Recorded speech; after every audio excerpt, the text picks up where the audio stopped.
Ìyálájé ti dé o aláyọ̀. Fúnkẹ́ Ìyálájé ti dé. Pèdèpèdè tó méde pè níwájú elédè tó gbèdè lọ́wọ́ melédè tó fi kọ́ melédè jẹ. Ìyálájé mi Fúnkẹ́ o. Sọ̀rọ̀sọ̀rọ̀ tó mòye o. A fẹ́ gbọ́ ẹ yàtọ̀ sáwọn gbàǹtù ẹ̀yọ̀ bàbá wọn lẹ́jẹ́.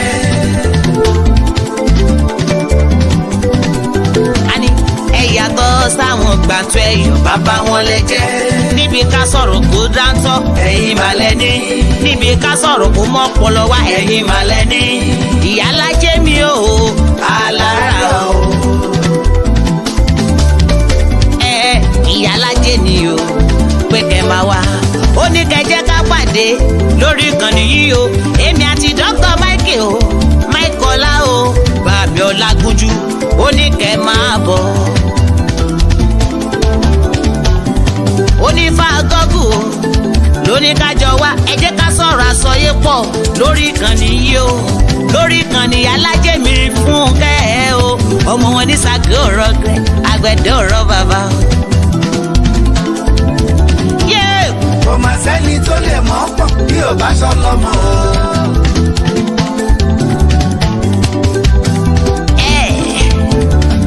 Ìyálájé àti Dr. Mike o. Àwọn sani. Náà lè ṣe o, náà lè ṣe. Ìyálájé àti Dr. Mike àwọn sani. Náà lè ṣe o, náà lè ṣe. Ọ̀rọ̀ lórí ìgbéyàwó àwọn ni o. Lórí ọ̀rọ̀ ilẹ̀ Yorùbá àwọn ni o. Lórí ọ̀rọ̀ orílẹ̀-èdè Nàìjíríà àwọn ni o. Lórí ohun tó ń trendy lágbàáyé àwọn ni o.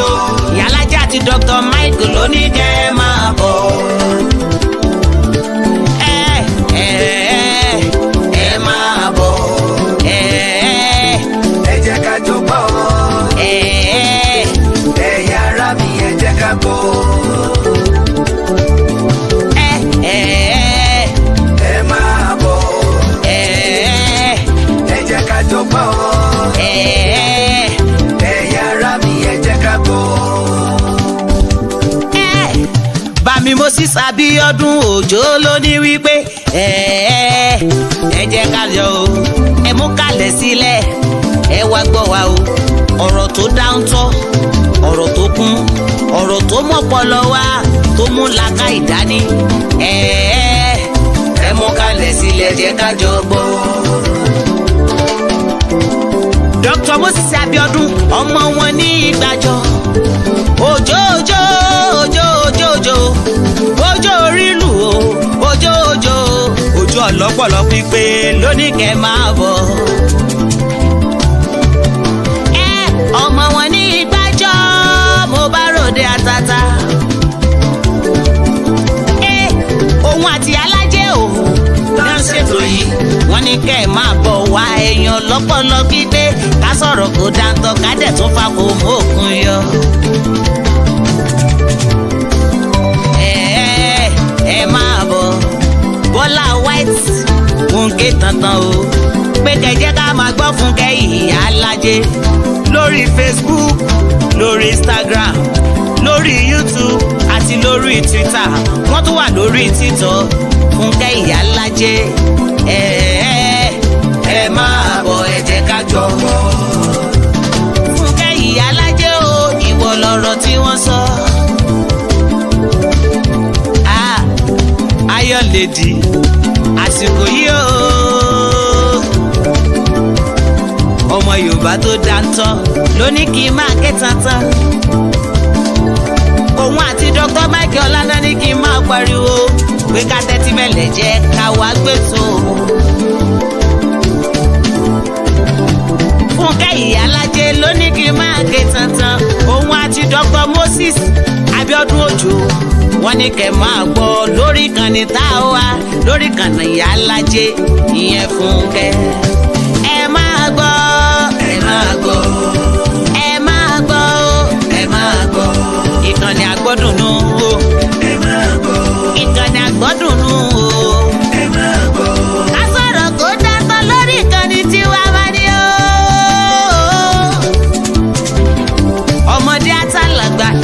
gbàgbé pàtó máa ṣe give away once in a month. ẹ sáré ẹ wá gbọ́. Bọ́lá White o Bọ́lá mi mò ń pariwo. Alájọkẹ́ ọ̀sà ló ń pariwo lọ́wọ́. ẹni tí ó mọ̀ mí ó lọ gbé náà wá kó wá wá lóyún lòun àbọ̀lì bèbí tó ń bọ̀ lọ́wọ́. ẹ máa bọ̀ ẹ jẹ́ ká jọ gbọ́ ẹ̀yin ará mi ẹ jẹ́ ká gbọ́.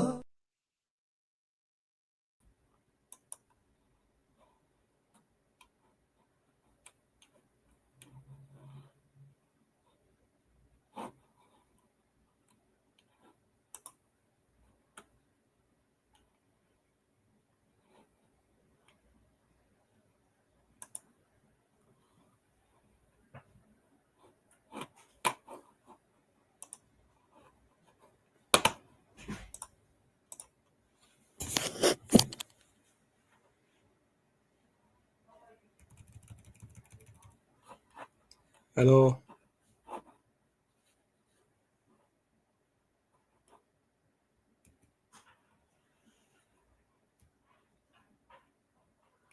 Hello.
Ṣé tí ń gbọ́ mi nísìn?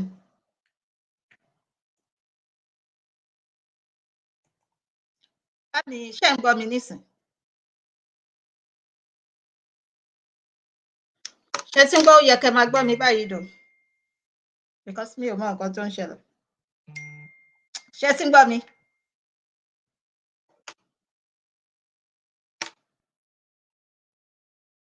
Ẹ jẹ́ kí n mọ̀ tí ẹ bá ń gbọ́ mi. Mọ́mì ẹ jọ̀ọ́ ẹ jẹ́ ẹ bá mi type ẹ̀. Ìgbà tí wọ́n láwọn ò gbọ́ mi bit. Okay. Low voice. Ṣé tí ń gbọ́ nísìn?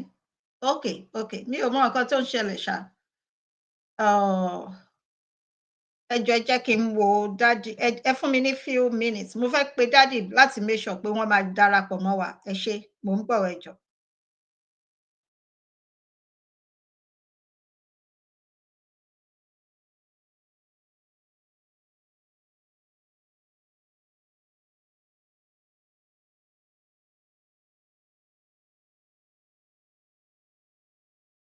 Ẹ jọ̀ọ́ mo fẹ́ pe Dr. Abiodun Ojo wọ́n láwọn ní technical issue láti join so màá pè wọ́n ẹ jọ̀ọ́ ẹ fún mi níṣẹ́jú kan nígbà tí ẹ ń dúró ẹ máa bá mi like ẹ máa bá mi love kẹ máa bá mi pín ètò mi ò mọ why ẹ jọ̀ọ́.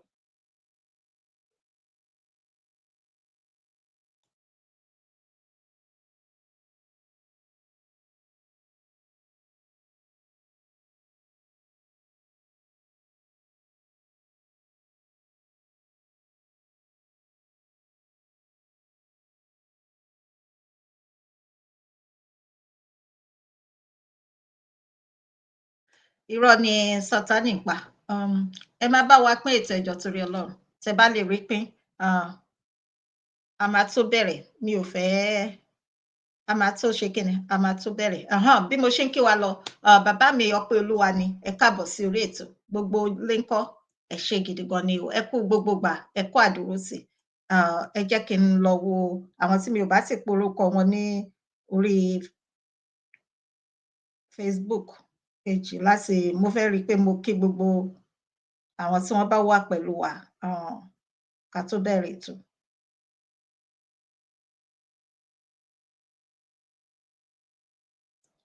ẹ jọ̀ọ́ ẹ má bínú sí wa léni o wọ́n ní technical issue láti darapọ̀ fún ìdí kan tàbí ìdí mìíràn mi ò rí orúkọ ẹnikẹ́ni ẹni tí wọ́n bá darapọ̀ tí n bá rí orúkọ wọn bí báyìí màá bẹ̀rẹ̀ sí ní kí wọn.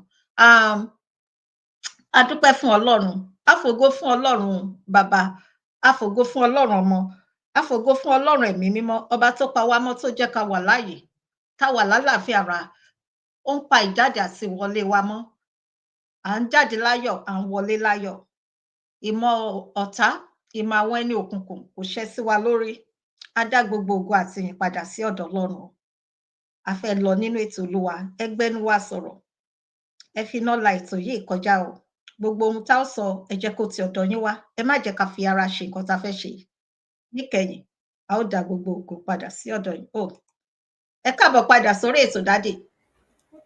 Ṣé mo ṣì wà ń bẹ̀ ṣá? Bẹ́ẹ̀ ni sà ẹ wà ní. Oh my goodness. Okay, thank God. Ẹ káàbọ̀ sà. Ẹ kú wájú. Yes sir. Mo ti kọ́kọ́ wọlé orí program mi mọ nǹkan tó ṣẹlẹ̀ tó ó kick me out again and I've been trying to get back in. Irọ́ ni adúpẹ́ lọ́dọ̀ Ọlọ́run bẹ́ẹ̀ ni sà ọpẹ́ náà la máa dá. Mo kí gbogbo aráalé o gbogbo àwọn àtàwọn lórí ìkànnì ẹ ṣé o thank you so much ẹ kúfẹ́ ọ̀rọ̀ ànífẹ́ yín àkójọ́ mẹ́ta àkó oṣù tuntun oṣù yà tù wá lára o ìgbà ayọ̀ lọ́lọ́run á ṣe. Àmín Jésù. Gbogbo àwọn ọmọ December sì kú múra. Ẹ̀mí wa ṣe púpọ̀ ọdún láyé. Àmín Jésù ìmúra àbí ẹ̀yin ọmọ ọlọ́dún. Àbí o. Ẹ pẹ̀lẹ́ sà ká tó tẹ̀síwájú sà ẹ jọ̀ọ́ ẹ ṣíwájú wa nínú àdúrà sà. Bàbá wa ní orúkọ Jésù Ọlọ́run àti olùdáǹdè wa a dúpẹ́ lọ́wọ́ yín torí pé ẹ̀yin ni ọba a dúpẹ́ torí pé ẹ̀yin lọ́ba tó dá ohun gbogbo kò sẹ́ni tó dá yín a dúpẹ́ pé agbára láyé àti lọ́run ìkápá yín ló wà a sì dúpẹ́ pé nínú bẹ́ẹ̀ ṣe lágbára tó yìí náà ẹni ẹ̀júbà àwọn onírẹ̀lẹ̀ ọkàn ẹ ò ṣe yín kẹsọ kẹ ẹ ò fi mọ̀dàrú ó ní mímọ́ ní ẹ̀yin Ọlọ́run wa ẹ ò ṣe sí wa gẹ́gẹ́ bí iṣẹ́ ọwọ́ wa bí èrò wa bí ìwà wa nítorí pé Ọlọ́run ni yín a dúpẹ́ ìfẹ́ yìí a dúpẹ́ ọ̀rọ̀ ìfẹ́ tẹ́ fi fún wa Ọlọ́run ẹ gbà ọpẹ́ wa o. Àmín. Ó tún wù náà nú yín ẹ jẹ́ kí ojú wa kó rí oṣù kejìlá oṣù tó parí ọdún 2024 nínú àlàáfíà àti ìlera ara àti tọkàn alágbàmú jùlọ ohun tí a rò ẹ jẹ́ kó bà ilé tá a rò jẹ́ gbogbo àdáwọ́lé láti bẹ̀rẹ̀ ọdún yìí di àkókò yìí lẹ́yìn jẹ́ kó yọrí sí tayọ̀ kò sẹ́nikẹ́ni nínú wa tó lè fi gún ọkàn kún ọjọ́ ayé rẹ̀ kò sẹ́ni tó mọ̀la ṣùgbọ́n lábẹ́ ọ̀rọ̀ ọ̀fẹ́ yín lè dá wa sí torí ọ̀pọ̀lọpọ̀ òjò ló ti rọ̀ tílẹ̀ ti fi mú ní ìdánilójú pé ó wù nínú ìfẹ́ yín pé ká wà láyé pé níwòye àmọ́dún ojú wa ó tún pé ẹsẹ̀ wa ó pèlè la ṣe rúbọ ọpẹ́ Ọlọ́run jẹ́ kó jẹ́ mímọ́ àti ìtẹ́wọ́gbà. Àmín. Orí ọ̀fẹ́ tí wọ́n fi san májẹ̀mú ọpẹ́ Ọlọ́run má fi dùn wá. Àmín o. A máa tẹ̀síwájú lórí nínú ètò ti àṣálẹ́ yìí Olúwa Ọlọ́run ẹ pẹ̀lú wa o. Àmín. Ẹ má jẹ́ ká ṣe nǹkan nípa tara wa. Àmín. Ṣùgbọ́n lágbára orí ọ̀fẹ́ yín nínú ìfẹ́ yín Ọlọ́run ní jẹ́ ká máa ṣe ohun gbogbo. Àmín. Ohun kan náà tó sì fà á tí irú kan ní báyìí ṣe wà orílẹ̀-èdè Yorùbá tó múmú lọ́kàn àyà gbogbo wa Ọlọ́run jẹ́ kó wọ nínú àánú rẹ̀ jẹ́ kójú wa kí ó rí o. Àmín Jésù. Jẹ́ kí ẹsẹ̀ wa kó tẹ̀ pẹ́ pẹ̀lú gbogbo agbára àti ìmọ̀ àti ète láyé àti lọ́run tó lè fẹ́ tako ìmúṣẹ orílẹ̀-èdè ọmọ Yorùbá ní gbogbo ohun tẹ́lẹ̀ fi ń jẹ́ Ọlọ́run ẹ fi tóbi àjùlọ Ọlọ́run ẹ fi hàn wọ́n. Àmín. Ẹ jẹ́ kó mọ̀ pé ènìyàn ní Fáráò pẹ̀lú kò sí agbára kan tó borí agbára ìmọ́lẹ̀ àti agbára òdodo yín àdúgbò àwọn ọmọ yìnyín o agbórúkọ yín ga ní gbogbo ìgbà. Ilẹ̀ ń ṣú, ilẹ̀ sì ń mọ́. Olúwa Ọlọ́run Elédùmarè, ọjọ́ ń lọ sí ibi àná. A bẹ̀ ọ́, oore ọ̀fẹ́ tí a fi bá ọjọ́ bá níkẹyìn ayé wa, Ọlọ́run má fi tù wá. Àmín. Ní orúkọ Jésù Kristi Olúwa la gbàdúrà. Àmín. Àmín. Àmín ní orúkọ Jésù. Wow. Ẹ káàbọ̀ sí orí ètò. Mo kí yín bàbá ẹgbẹ́ wa Dr. Moses Abiodun Ojo. Ẹ kú iṣẹ́ takuntakun. Ẹ kú ìfẹ́ ìran wa. Mo gbà ládùúrà wípé ẹ máa jèrè ibẹ̀ o, àti ẹ̀yin àti gbogbo ìdílé yín àti ìrandíran yín lórúkọ Jésù Kristi. Ẹ ní ṣe lásán o, lágbára lọ́wọ́ Ọlọ́run. Àmín. Ẹ ṣeun. Akitiyan yín pé kí ìran Yorùbá kó kúrò lóko ẹrú kò ní jẹ́ lásán o, lágbára lọ́wọ́ Ọlọ́run. Àṣẹ Èdùmàrè. Nígbà tí ó bá dẹ̀ dára sán, àní fi yín ṣàwátì, àní kúrò ṣojú kan fún yín o, lágbára lọ́wọ́ Ọlọ́run.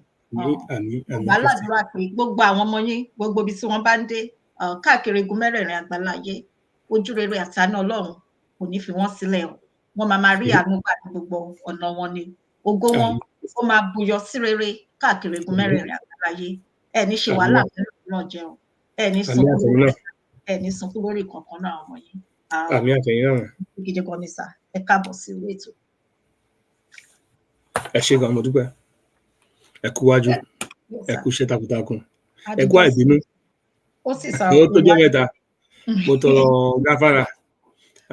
Àsìkò Thanksgiving ìjẹjọ́, a kí gbogbo àwọn èèyàn wa káàkiri gbogbo àgbáláyé, jákèjádò àtọkùnrin àtobìnrin, àtọmọdé àtàgbà. Gbogbo ẹni tẹ́ nífẹ̀ẹ́ ètò Ìyá Alájẹ́. Àtàwọn tí kò tí ì nífẹ̀ẹ́ wa náà, ṣùgbọ́n tó Ọlọ́run sì máa pè wọ́n sínú agbo. A dúpẹ́ lọ́wọ́ gbogbo yín pápátá. Ẹ ṣeun, ẹ kú àdúrótì. Ẹ ní dáṣayé o. Àmín o. Lágbára Ọlọ́run, ètò yìí á jẹ́ ètò gbogbo wa, á jẹ́ ètò ọmọ Yorùbá. Tinubu ọmọ níta, ọmọ láyọ̀ tá a mọ̀ nífẹ̀ẹ́ sí.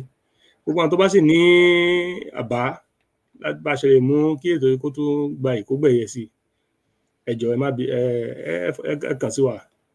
Wọn pé Ìyá Alájẹ́ display contact information wọn. Ètò ọmọ Yorùbá ni, ẹ bá wa lọ́wọ́ sí. Àgbàsọwọ́ báyìí lájọ máa fi ń ṣọ̀yà. Lágbára Ọlọ́run, ẹ̀yin nìkan náà ní dáṣayé o. Thank you so much for being a lover of this program. We appreciate you and God will bless you. A kú ọdún, mo kí gbogbo wa pé a kú ọdún. Torí àti wọ December ni. Ẹ rí pé nínú gbogbo ìgbà tó wà nínú ọdún, ìgbà December yìí ó yàtọ̀ sí ohun gbogbo. You know, we thank God for what the month entails. Lágbára Ọlọ́run, á tù wá lára o. Àmín. A ó rojú, a ó ráàyè. Àmín. Ọlọ́run á fààyè gbà wá. Gbẹ̀dẹ̀ ló máa ń dẹ kókò lágbàlá. Ayé ò ní nira fún wa, á dẹ gbogbo wa lọ́rùn lágbára Èdùmàrè. Pàápàá jùlọ lákòókò yìí, gbogbo ìbéèrè yín lọ́wọ́ Ọlọ́run á jẹ́ mímọ́ àti ìtẹ́wọ́gbà. Ọlọ́run á sì ayé gbogbo wa, á tẹ́ wa lọ́rùn. Á fi ọkàn ẹrù wa balẹ̀ síbi ààyè ìsinmi tó dára. Ẹ ṣé ẹ káàbọ̀. Ẹ ṣeun gan ni sà, lẹ́ẹ̀kan sí akínyín pé ẹ káàbọ̀ sí orí ètò sà. Ẹ ṣé. A máa bẹ̀rẹ̀ ètò sà. Ẹ jọ̀ọ́ ẹ feel free láti sọ bẹ́ẹ̀ bá ṣe feel sà, àti nǹkan míì tẹ́ bá tún fẹ́ mẹ́nu lọ, torí pé àlejò ń ṣe ni sà. Yes, ma'am.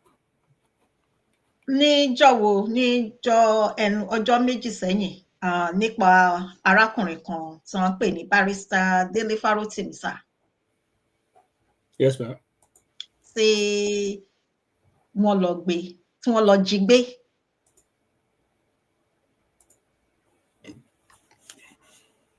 Láti Èkó lọ sí Adó Èkìtì sà. Mi ò mọ̀ bóyá tẹ́ bá rí pé mo sọ fún àwọn èèyàn pé mo sọ fún yín, mo kí yín pé ẹ kú àìbínú ẹnjọ́ mẹ́ta ẹ̀ níwájú Ọlọ́run láti bí ọdún méjì lẹ́nu iṣẹ́, torí ọ̀rọ̀ Yorùbá nation yìí, àwọn kankan wà tó yẹ kí n ti ṣe tí mi ò ṣe, tí mi ò ráyè, kò sáàyè láti ṣe wọ́n. So ẹ̀hún pé àwọn ìlú ìdá wà yìí sì ni ó jíyìn iṣẹ́ ẹ̀ ni. So téèyàn bá kọ̀ tí ò bá ṣiṣẹ́ ẹ̀ sọ pé tó bá tán àsìkò tí á jíyìn iṣẹ́ rẹ̀, dandan ni kí káàdì ẹ̀ tí ò bá fẹ́ kí káàdì ń jóná àfi kó lọ sáré ṣe iṣẹ́ tó yẹ kó ṣe. So láti bí ọ̀sẹ̀ kan síbí yìí, àmọ́ ọjọ́ tí mi ò rọrùn, tí mi ò lè sùn. tó pé mo ń try láti update gbogbo àwọn records ní pátápátá láti make sure pé I catch up with all of my fun. So 16 programs, it's a lot. Àmọ́ ọjọ́ tí mi ò súnlé. So YSDM or no YSDM, I've not been able to answer it. Actually, mo send the message ni láti last week yẹn pé I will not be available by phone, by anything. Bí mo ṣe ń sọ̀rọ̀ yìí, mi ò tí gbé bàbá Akitoye, mi ò tí bá Deputy National Leader sọ̀rọ̀, Assistant Secretary gan mi ò tí bá sọ̀rọ̀, Ọ̀túnba Vice Chairman mi ò tí bá wọn sọ̀rọ̀. Mo try láti pè wọ́n láàárọ̀ yìí because ní mo busy, auditing parí ní ìjẹta. I thank God for the success of that. Àná, unfortunately, I was engaged also pẹ̀lú programs kan níbi iṣẹ́. So I have to be a part of it. So nígbà tí mo jí, mo ṣẹ̀ṣẹ̀ wá try àti pé kí n reach out sáwọn èèyàn kọ̀ọ̀kan. Ibo la dé. So on behalf of ọmọ Yorùbá pátápátá, mo tọrọ àforíjì. Unfortunately, mi ò lè fi wọ́n ní ọ̀nà ọ̀fun ọ̀nà ọ̀run. Mo sì ní bùkátà tí mo dẹ̀ ń gbọ́ tẹ́yìn olú ẹ̀ ń gbọ́. Iṣẹ́ tá a dẹ̀ fi ń gbọ́ náà lélẹ̀. Lóòótọ́, a lè máa ṣàlàyé ìtara pé ká gba orílẹ̀-èdè wa wà ń bẹ̀. Ṣùgbọ́n so I've not been able to even go on social media and read anything or even listen to news, even local news, US. I've not been able to listen to anything. I've been out of the loop for the past 1 week, solid. Màá ṣe máa catch up lórí old news. Tí n bá ṣe tán sìn, bóyá tí n bá rọ̀ tó bá sọ̀rọ̀, tí n bá rí Basambayo bá sọ̀rọ̀ tí mo pe àwọn kọ̀ọ̀kan, I will get an update as to what's going on and I'll be able to bring myself up to that. So right now, mi ò tí ì mọ nǹkan tó ń ṣẹlẹ̀. Wọ́n gbéyàn, I don't know. Mo kàn mọ nǹkan kan pé bàtí Samuel Pàtó náà fẹ́ declare, mo mọ̀ pé àwọn Igbo declare country wọn. Bóyá Yorùbá fẹ́, bóyá Yorùbá kọ̀. That's a fact. That the Igbos, United Nations ò lè sọ pé àwọn mọ̀ pé the Biafran people wants to leave Nigeria. They, regardless of whether one declare ní Belgium or declare ní Moon, can declare ní anywhere. The Igbos, the Biafran people have decided to tell the world that they are leaving Nigeria. You cannot deny that fact. United Nations Secretary General cannot deny that fact. Àwọn ọmọ Yorùbá láti ṣe pa agbọ́njú. Yes, àwọn alápá ń tọ̀ nǹkan ní ọ̀nà tó yẹ ká tọ́. Wọ́n ní bàbá tọ́ díẹ̀, tàbá ta títọ̀ la máa ń tọ̀. You understand? Tàbá tọ̀ ọgbẹ́ ló máa ń dẹran, ẹ má gbin pé mò ń pa òwe. But I appreciate the fact, yes, àwọn ọmọ Yorùbá ò ṣe jàgídíjàgan. Lórí èrò tá a wà nílẹ̀ ní ọ̀nà tá à ń tọ̀ yìí. Èèyàn máa ń wèrè díẹ̀díẹ̀ náà láti kún nǹkan tí èèyàn ṣe. Àkànlédé máa fi gbogbo ẹ̀ náà ṣe ọmọlúwàbí lọ. What's the point? Ṣé àwọn ọmọ Igbo ti gbé ìbọn ní ìsinmi? But wọ́n make a declaration of their nation. This is how some nations will start to say, you know what, these people are saying something. Kí ni nǹkan táwọn ọmọ Yorùbá ń ṣe? And then we're just moving from one structure to another, from one goalpost to another. We're running helter-skelter from láàrin àwọn ọba tí ò ṣe tá àdìbọ́jú wa. What are we really doing? Are we really deceiving ourselves, or are we really serious about going? If we're really serious about and very very convinced that we want our nation, we should declare too. I'm in support of that. That's not carrying weapons. That's not carrying arms. No matter how imperfect it is, at least we will have made a statement. Mo kò yẹ kí emergency council meeting emergency meeting wáyé lánàá. Mo rò pé bẹ́ẹ̀ nǹkan tó fẹ́ decide tá fẹ́ sọ nínú ìpàdé yẹn nìyẹn. Tí ó bá rí èmi á mo sọ fún yín pé mi ò tí ì ráyè pé bàbá gan. Èmi á pè wọ́n. Daddy. I'm going to call the next day. Wọ́n ní ẹjọ́ mo yé mi mo mọ bí tẹ fẹ́ bọ́rọ̀ lọ pé. So, but I mean, that's the only news tèmi tí gbọ́. I know that's the only news tí mo gbọ́. Don't make sense to me. But ẹni tó ń jí gbé, I don't know. I've not heard anything, and I will maybe take time to read more on what's been happening. Ẹ ṣé òun ní sà. Dr. Michael Ajere Ọpọlọ akínyìn ò pé ẹ káàbọ̀ sí orí ètò. Ẹ káàbọ̀ Dr. Mike. Ẹ bá wa kí mọ́mí àti. A sì kí mọ́mí pé wọ́n kú oríire ọjọ́ bí. Kéèkì tiwa náà má gbàgbé láti fi ránṣẹ́ torí ìgbádùn tẹ́lẹ̀ gbà gbogbo ẹ̀ lárí. Ẹ ṣeun sir, thank you so much for your support and for coming on. Mọ́mí Tóyìn Àkàbà akínyìn ẹ káàbọ̀. Kí ló ń kẹ́ tẹni wọ́n gbé yẹn náà? A ti sọ̀rọ̀ nípa arákùnrin yan rí sà, Barrister Dele Farotimi. Yes, Barrister Dele Farotimi. Ọmọ Yorùbá paraku ni sà. Ìmẹ̀sílẹ̀ ni bàbá wọn, ìyá wọn ní Fìdítì. wọ́n jẹ́ ẹni tó máa ń jà ṣe mọ̀ wọ́n máa ń sọ̀rọ̀ wọ́n máa àkàndá ènìyàn ni àkàndá ènìyàn tó yẹ pé ó ń jà fún ẹ̀tọ́ mẹ̀kúnnù ó kọ ìrẹ́jẹ. ok ó dà pé máa yẹn ló sọ pé káwọn èèyàn lọ jókòó sí tó sọ pé kán ṣe lẹ́nu ọjọ́ mẹ́ta ẹ̀ wọ́n ti lọ gbé. wọ́n ti lọ gbé sà torí pé nǹkan kan ń ṣẹlẹ̀ bàbá afẹ́ Babalọ́lá sọ wípé wọ́n bà wọ́n lórúkọ jẹ́ wọ́n kọ ìwé kan Barrister Dele Farotimi kọ ìwé kan torúkọ ẹ̀ ń jẹ́ orúkọ ìwé yẹn ní Nigeria and its criminal justice system. Nigeria and its criminal justice system.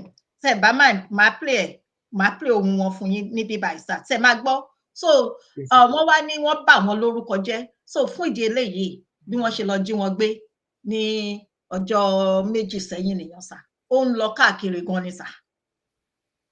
Ẹ jẹ́ kí n play ohun arákùnrin yẹn fún yín sá. Okay.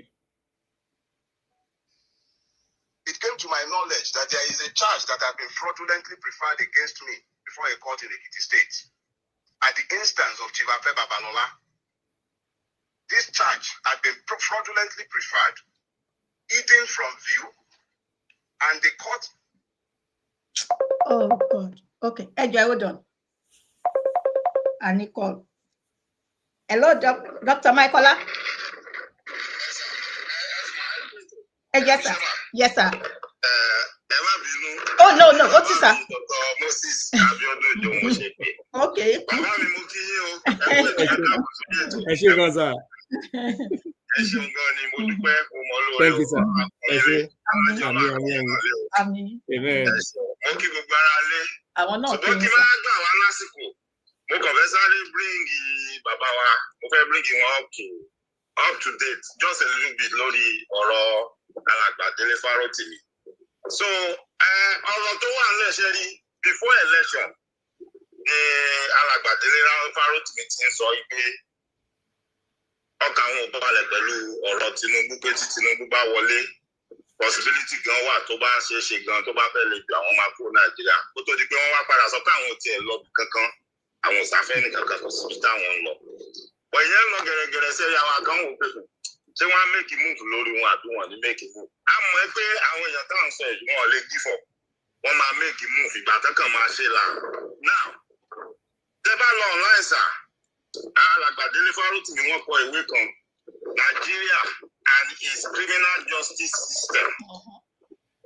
That book right now is selling on Amazon like fire. In fact, website won't crash lánàá. Ó crash down. Níbi tí àwọn èèyàn tí wọ́n dá síbẹ̀ dé. So nínú ìwé yẹn ni àwọn ọ̀rọ̀ kan ti wáyé tí wọ́n sọ̀rọ̀ kan nípa ẹni tẹ́ka lè pè ní àgbàlagbà nílẹ̀ Yorùbá wa yìí. Ìyẹn ni bàbá Afe Babalọ́lá nípa róòlù táwọn náà play nípa àmọ́ṣepá justice system Nàìjíríà jẹ́ allegedly. Now, then there was something about Tony Elumelu náà which right now based on nǹkan tá à ń gbọ́ ọ̀dọ̀ àwọn méjèèjì yẹn níṣẹ́ ti wáyé. Ẹ̀bí fẹ́ jẹ́ kí gbogbo wa lọ́mọ kìíní kan kò ń ṣe ìwọ̀nba àwọn méjì yẹn ló wà lẹ́yìn ọ̀rọ̀ yẹn. Wọ́n kàn fẹ́ lo opportunity àwọn méjì yẹn láti sọ yí pé tá a bá rí nǹkan kan tá a fi gbé tí àwọn èèyàn fi nímọ̀ páwa la gbé ẹ jẹ́ ká lo eléyìí. Ọwọ́ agbára, ọwọ́ ọlá, fífọwọ́ padà òfin lójú òun ni gbogbo process bí wọ́n ṣe gbé alàgbà Dele Farotimi. Àwọn náà dẹ̀ ti mọ̀ pé wọ́n ń sọ àwọn wọ́n dẹ̀ ń wá àwọn wọ́n fẹ́ gbé àwọn because before that day I think this week àti last week sí this week kódà wọ́n kidnap ìkan nínú àwọn security ó ń sọ ibi iléeṣẹ́ kan tíyàwó wọn ní shares síbẹ̀ nítorí ọ̀rọ̀ yẹn náà ni o wọ́n tàn kan nínú àwọn tó ń ṣiṣẹ́ nínú ilé wọn wọ́n tàn pé kó wá síbì kan kó wá ṣe nǹkan kan pọ̀ torí pé alàgbà Dele Farotimi ti wọ́ọ̀nù gbogbo wọn ìyẹn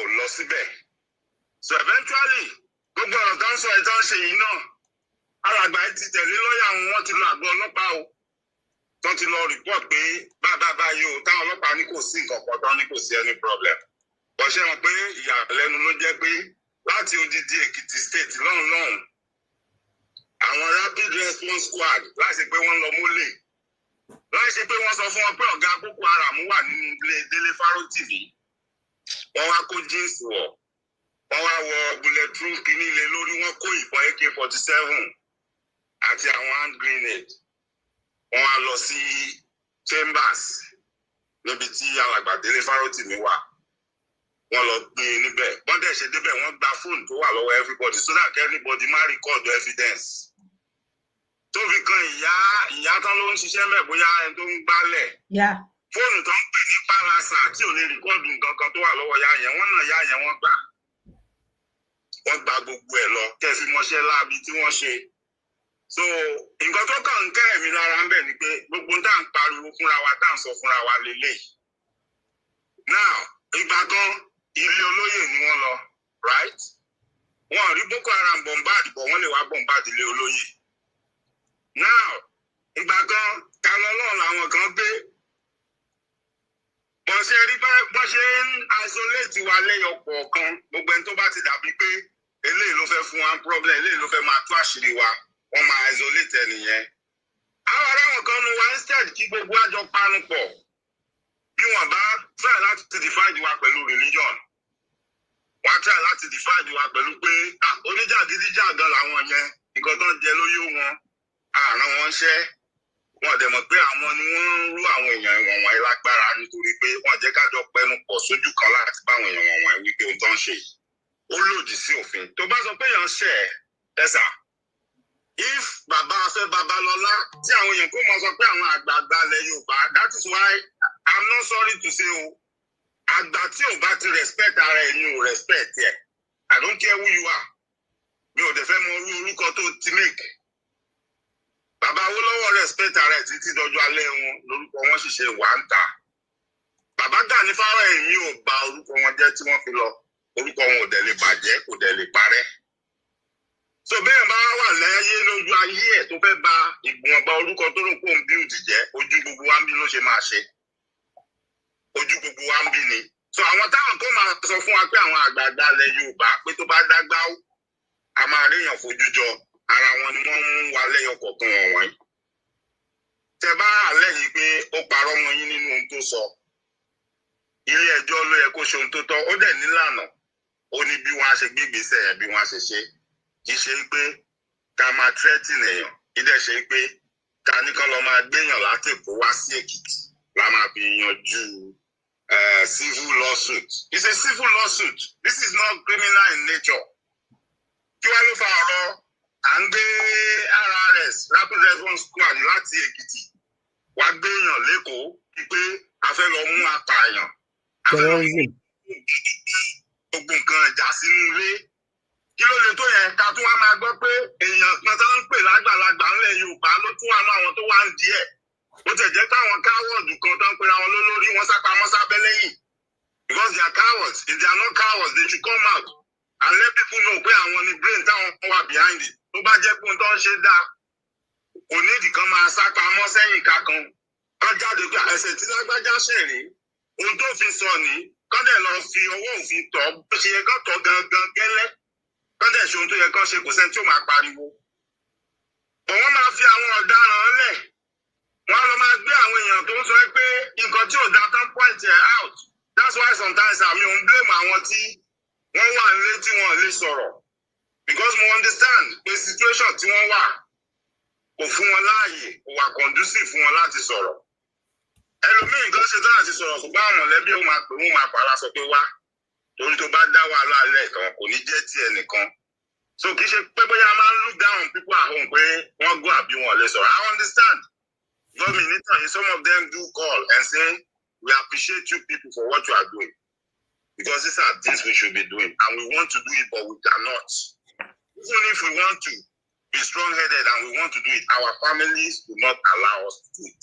àwọn èèyàn ń pè wọ́n máa ń sọ dáadáa so so èmi ń fi eléyìí ṣe ìkìlọ̀ fún gbogbo wa pé ọ̀rọ̀ gbogbo wa lélẹ́yìí ọ̀rọ̀ ẹnìkan darapọ̀ mọ́ kinní kan kò darapọ̀ mọ́ kọ́ lélẹ́yìí òkè sọ̀rọ̀ tó ń jáde lẹ́nu ẹ̀ sọ̀rọ̀ ọmọlúàbí Yorùbá tọ́rọ̀ ẹni tó ní èròǹgbà pé ó yẹ kílẹ̀ Yorùbá dà ṣé tó ń sòótọ́ ni ìyẹn ló yẹ kó kọ́kọ́ mátà. a máa dà fún yín o.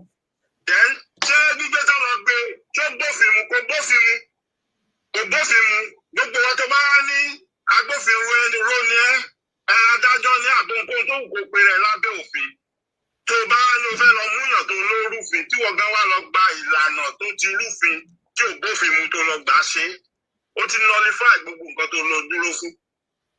ẹ jọ ṣé ọ̀rọ̀ tí wọ́n ní alàgbà ẹ̀kọ́ sínú ìwé nísìnyí tó ṣe àbí kò ṣe. tí bàbá ẹ̀ ní ó kọ nípa àwọn tó ló parọ́ máa wọn ṣó ṣe é ṣe àbí kò ṣe. Is it not the same thing that the man is alleging you are doing that you just did again? ó náà lè tún ṣe yìí náà. so mo kàn ní kí n sáré brief yín ní ibi tí ọ̀rọ̀ yẹn wà yẹn because okay nísìnyí wọ́n gbé wọn lọ court lánàá. Kí ni wọ́n máa sọ ní court? Wọ́n nítorí pé agbẹjọ́rò wọn ẹnu ló wá fẹ́ fi gba bẹ́ẹ̀lì wọn. The same card tí wọ́n play fún Talọ́lọ́ nílọrin is what they are playing now. Wọ́n nítorí pé wọn kọ́ wá it was not in written. So wọn lè grant wọn ní bẹ́ẹ̀lì lánàá láti máa lọlé. Which should have been a simple thing. This man is a respectable person in our society. He's a well-known person. He's a human rights activist, a lawyer for that matter. He's not a criminal. And they said they cannot, release him on bail by word of mouth from his lawyer and in recognition of himself. But they have to go and put it in writing. Because of that, I want to adjourn you on the 10th of December. Technical loophole to one so that they can ridicule the man and put him in jail. And say after all, he went for jail because he lied against somebody. What is your case? Just for bail hearing. The same card tí wọ́n play fún Talọ́lọ́ nílọrin is what they are playing now. Ìpè kan ṣẹ̀ṣẹ̀ lọ kọ́ wá. So àbá àwọn ti sún gbẹ́jọ́ which means tán bá kọ́ wá tán bá mú wá lé nìkan nothing will be done until on the 10th before they will now have a hearing on pé ṣé wọ́n lè gba bẹ́ẹ̀lì ẹ̀ àbí wọ́n lè gba bẹ́ẹ̀lì ẹ̀.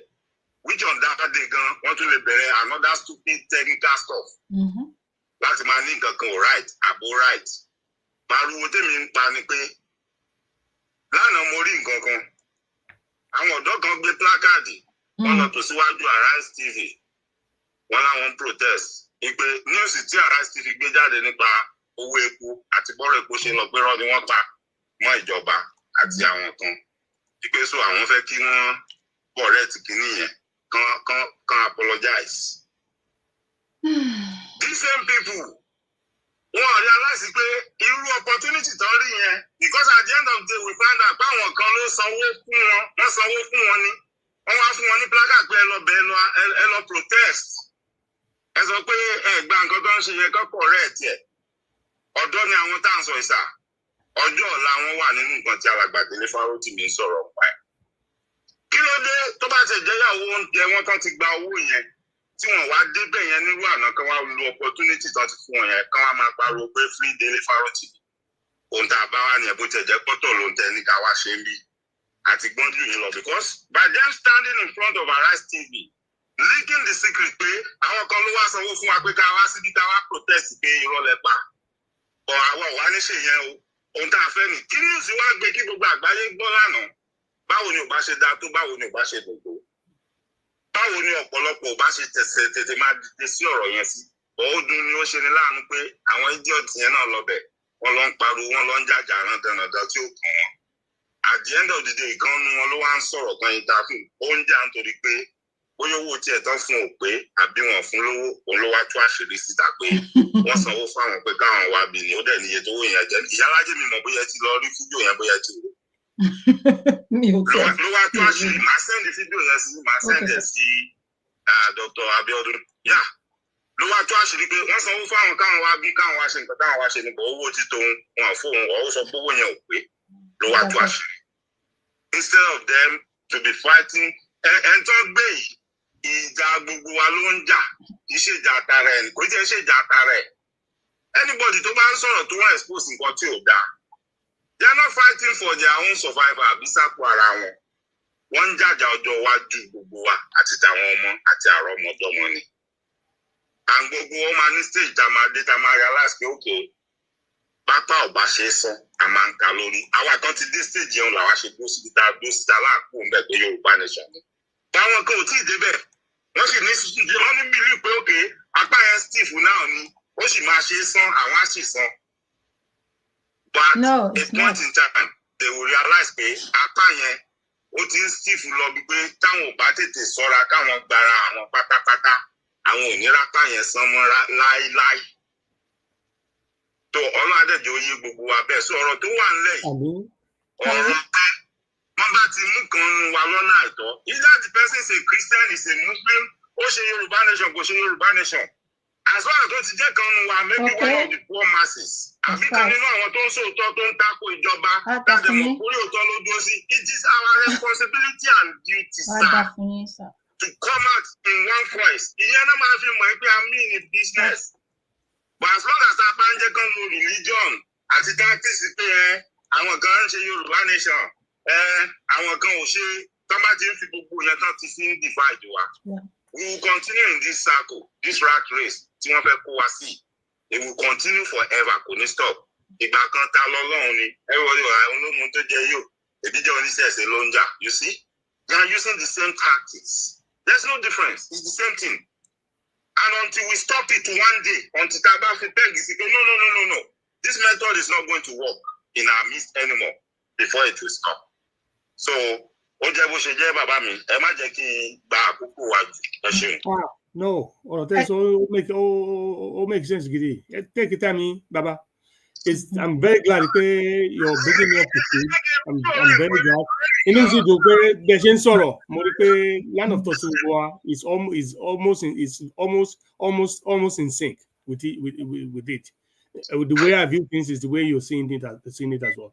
I cannot thank you enough. Tẹ́ bá need more tẹ́ fẹ́ sọ, àyè wà fún wa lónìí. Iṣẹ́ ti ṣe rẹ̀ àdúgbò lọ́wọ́ náà. Àyè wà láti sọ̀rọ̀ gidi lónìí. Mo sọ ètò yìí ètò ọmọ Yorùbá ni. Àwọn èèyàn wá láti gbọ́. Tí màá ṣe tán láti sọ̀rọ̀ màá sọ̀rọ̀ sí gbogbo. Mo ti ń jot àwọn points mi down, so I have time. Ó tiẹ̀ ní ìkọ̀kan tí máa play tẹ́ máa rí tí mo fẹ́ kẹ́ rí sà tí mo fẹ́ kẹ́ rí. No, ẹgbẹ́ ẹ̀jẹ̀ máa sọ nǹkan tẹ̀ ń sọ lọ. Àyè wà.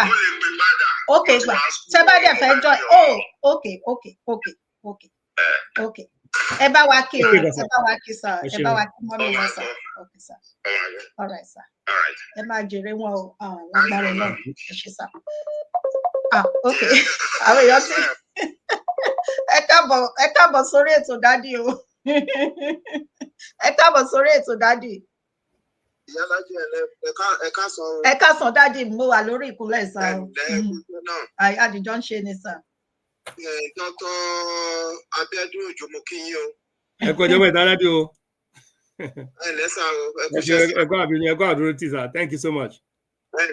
Ọgbọ́n àti ìmọ̀ àti òye tẹ́ fi ń ṣe ètò yẹn àti ìyá alájẹ lágbára Elédùmarè lágbára àwọn tó tẹ ilẹ̀ Yorùbá tó ọpọlọ yóò ní dàrú o. Àmín sà, ẹ ṣeun. Ẹ máa dàgbà nínú ọgbọ́n àti ìmọ̀ àti òye lágbára Elédùmarè. Ọ̀rọ̀ mi ò ní pọ̀, ẹ jẹ́ kí n tètè ya sọ ní pápápá so that ẹ lè continue pẹ̀lú nǹkan tẹ́ ẹ ṣe. Ṣé rí Barrister Dele Farotimi tó bá ń sọ wípé ọmọlúwàbí Yorùbá tiẹ̀ tún yàtọ̀. Mi ì tí ì rí Barrister Dele Farotimi rí, mi ì fojú kàn rí. First time tèmi máa wo video clip ẹ̀ almost 5 years ago. Àtìgbà yẹn mo ti ń wo kíni show ẹ̀ every Sunday tó ń ṣe. This is ẹni tó jẹ́ wípé ó gbàgbọ́ lórí nǹkan tó ń pè lóòótọ́. Bóyá ní Nàìjíríà ni o, bóyá ní ilẹ̀ Yorùbá ni o. Ọmọ Yorùbá àtàtà ni. Ọmọ Yorùbá tó dẹ̀ jẹ́ pé ó ní integrity. Ó ń sọ gbogbo nǹkan tó wrong ní Nàìjíríà tó ń ṣẹlẹ̀. Ó ti sọ̀rọ̀ nípa 1999 fraudulent constitution several times tó ti sọ̀rọ̀ nípa ẹ̀. Ó ń sọ̀rọ̀ nípa mismanagement, corruption, injustice tó wà ní location 419. Nǹkan ó dẹ̀ believe pé kò yẹ kí nǹkan rí bí eléyìí wípé nǹkan ó yẹ kó dáa ẹni tó dẹ̀ jẹ́ pé ó fẹ́ràn gbogbo àwọn èèyàn ni àti Yorùbá ni o àtàwùsá Fúlàní ni o àti àwọn ẹ̀yà míì ni o gbogbo èèyàn ló fẹ́ràn ẹ̀ ó dẹ̀ ń fẹ́ káwọn èèyàn kan gbé ìgbé ayé tó dáa ó ń fẹ́ kí àwọn èèyàn kan gbé ìgbé ayé tó dáa this is ẹni tó ti ń sọ wípé tóun bá ti pé 50 ló máa quit law practice ìgbà tó dẹ̀ pé 50 ló quit ẹ̀ ó dẹ̀ practice law for 20 years ìwé mẹ́ta ló ti kọ ó kọ nípa do not die in their war ó tún kọ imperative of Nigeria revolution tó kọ eléyìí the last one tó kọ yìí òun ni Nigeria is just a criminal justice system. Ìbẹ̀yẹ ló tutù ló ti sọ̀rọ̀ nípa gbogbo ọ̀rọ̀ corruption tó wà ní judiciary system ó sọ nípa yẹn náà ó dẹ̀ sọ nípa bí Ṣèfàfẹ́ Babalọ́lá bó ṣe jẹ́ pé ó wà lára tó bà judiciary system jẹ́ ṣe rí respect èèyàn kì í command respect èèyàn máa ń hàn ní ẹni ṣe rí àgbàlagbà tí ò bá ti fẹ́ kó wọ́n respect òun wọ́n máa respect ẹni ṣe rí nǹkan tó ń ṣe fún Barrister Dele Farotimi wọ́n wá ṣe fún ó jẹ́ pé wọ́n wá gbé Èkó wọ́n wá kidnap ẹni kì í ṣe pé bóyá wọ́n arrest ẹ̀ ṣe rí Nigeria is just a funny place ìgbà tí Nnamdi Kanu tó ń sọ pé Nigeria is a zoo àwọn kan sọ pé kó má máa sọ bẹ́ẹ̀ pé kí ló bí ṣe rí èmi gẹ́gẹ́ bẹ́yàn kan téèyàn bá wo gbogbo nǹkan tó ń happen now ní Nigeria even gan zoo tá à ń sọ zoo tèmi ti visit o tèmi ti lọ rí even gan zoo gan bẹ́tà ibi tó ń pè ní Nigeria yẹn because téèyàn bá wo àwọn animal tó wà nínú zoo tó jẹ́ pé domestic animal tó kó sí zoo àwọn ètò wà fún wọn àwọn ẹranko tó wà ní zoo ní àwọn domestic animal even gan dọ́tọ̀ gan wọ́n ní dọ́tọ̀ tó ń tọ́jú wọn gbogbo nǹkan ló létò but location 419 kò sí nǹkan tó ń jẹ́ bẹ́ẹ̀ yẹn gbogbo nǹkan tó wà ń bẹ̀ yẹn ló wà barbaric because in any civilized country eléyìí tó ń ṣe fún Barrister Dele Farotimi wọn ò ní ṣe fún rárá kò yẹ irú ẹ̀ ò lè ṣẹlẹ̀ bí àwọn ìlú tó jẹ́ pé ètò wà irú ẹ̀ ò ní ṣẹlẹ̀ rárá ẹ dẹ̀ fi ọwọ́ ọlá ẹ fi gbá Barrister Farotimi ẹ lu ọwọ́ ọlá fún ẹ lu ọ̀rọ̀ connection fún tí ò dẹ̀ yẹ kó rí bẹ́ẹ̀ yẹn rárá náà. Iṣẹ́ rí Ṣèfàfẹ́ Babalọ́lá is the part and parcel of problem tá àti location 419. Ara àwọn problem ara àwọn àgbààgbà tó wà nílẹ̀ Yorùbá tí wọ́n ń ba ilẹ̀ Yorùbá jẹ́ nìyẹn. Gbogbo tí Barrister Dele Farotimi tó kọ sínú ìwé yẹn tó sọ nípa kò sílẹ̀ tó jọ ìlọ́rú ẹ̀. Because Barrister Dele Farotimi ó practice law for 20 years kó tó di pé quit. How old is Barrister Dele Farotimi now? He's 56. 57. Ó practice the law for 20 years. Tó dẹ̀ jẹ́ pé kò sí kankan kò sẹ́ni àbàwọ̀ kankan tí ìjọba lè sọ pé òun lè ka mọ́ ọwọ́ Barrister Dele Farotimi. Ó pẹ́ ní òfìsọ́. This is ẹni tó pé bí 20 years ago wọ́n fún ní wọ́n ní kó wá gba kékeré magistrate ní kó wá ṣèkan lára magistrate ní Lagos State ó reject ẹ̀ òun fúnra rẹ̀ ló fẹnu ara ẹ̀ sọ lára interview ẹ̀kọ́ tó sọ ní the 4 months ago èmi kan wà surprise ó lóun ò ní ìdí ẹ̀ ó jẹ́ èèyàn tó jẹ́ wípé ó ní ìtẹ́lọ́rùn tó máa sọ pé ọmọlúwàbí bí ti Barrister Dele Yorùbá mo wà surprise mi ìtúrí bí ọmọlúwàbí tiẹ̀ rí níbi kò ṣe fún wà náà. This is ẹni tó jẹ́ wípé àwọn lọ́yà tó kù tó jẹ́ wípé ó yẹ kí wọ́n ti jáde àwọn tó jẹ́ kí wọ́n jọ jẹ́ lọ́yà tó yẹ kí wọ́n ti jáde wọ́n ti protest látàná tí ọ̀rọ̀ yìí ti ṣẹlẹ̀ mi rò pé ó lẹ́ nínú wọn tó tẹ̀ sọ pé kí wọ́n tẹ̀ jáde kí wọ́n protest. ojú gbà mí tì and now àwọn kan ti organize especially àwọn tó kì í ṣe ẹ̀yà wa tó kì í ṣe ẹ̀yà Yorùbá wọ́n ti fi December 10 wọ́n lọ́ máa tẹ̀sí l'Àbújá wọ́n lọ́ máa lọ sí chamber Afẹ́ Babalọ́lá l'Àbújá wọ́n lọ́ máa lọ sí Èkìtì wọ́n máa lọ sí Lagos láti lọ protest ní December kí wọ́n dúró wọ́n máa ṣe massive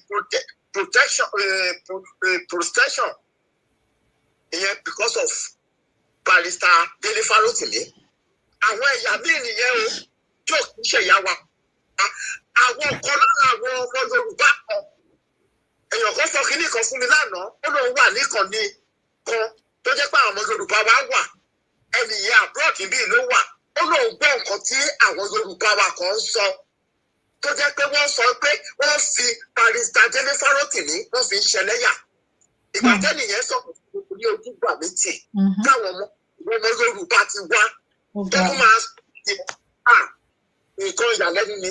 àwọn ọmọ àlè Yorùbá. ó ìyàlẹ́nu àwọn tó tún wà láàbọ̀ ti nìyẹn o tó tún sọ orú nǹkan bẹ́ẹ̀ yẹn ojúgbà mi tì fún wọn ojúgbà mi tì fún wọn. àgbẹ̀pọ̀ nǹkan tí Barrister Farotimi tó ń jà fún tó ń sọ gbogbo wa pátápátá ni ló ń jà fún kì í ṣe pé bóyá ó ń jà fúnra ẹ̀. This is a guy kì í ṣe bí ebi ò pa Barrister Dele Farotimi ebi ò pa kò tọrọ jẹ. This is a ṣèbí ọ̀ìwá sí Amẹ́ríkà ní last year ó wá give speech ní Atlanta bí yìí tó wá sí Atlanta tó give speech nípa nǹkan tó ṣẹlẹ̀ ní Nàìjíríà tí mo rí lórí kìíní kì í ṣe ẹni kì í ó ń wá síbi ó ń lọ ni ó máa wá aṣọ olùdé bí tó jẹ́ pátúpadà sí ilé but ọmọlúwàbí èèyàn ni irú àwọn bíi pa Ọbáfẹ́mi Awólọ́wọ̀ irú àwọn bíi pa Adékúnlé Ajáṣin irú èèyàn bí àwọn ilé Chief Gani Fáàní irú kátígórì wọn ní Barrister Dele Farotimi wà. That's right. Barrister Dele Farotimi is the only voice in the wilderness ní Nàìjíríà yẹn. Ẹ wá wo nǹkan tó jẹ́ pé tí wọ́n lọ ṣe fún. Irú kan ṣẹlẹ̀ lè tó ń ṣe fún Yìí Alájẹ àti Dr. Abiodun Ojo. Ó tún wá jẹ́ kí Barrister Dele Farotimi kó popular worldwide. Ó tún wá mú kó popular.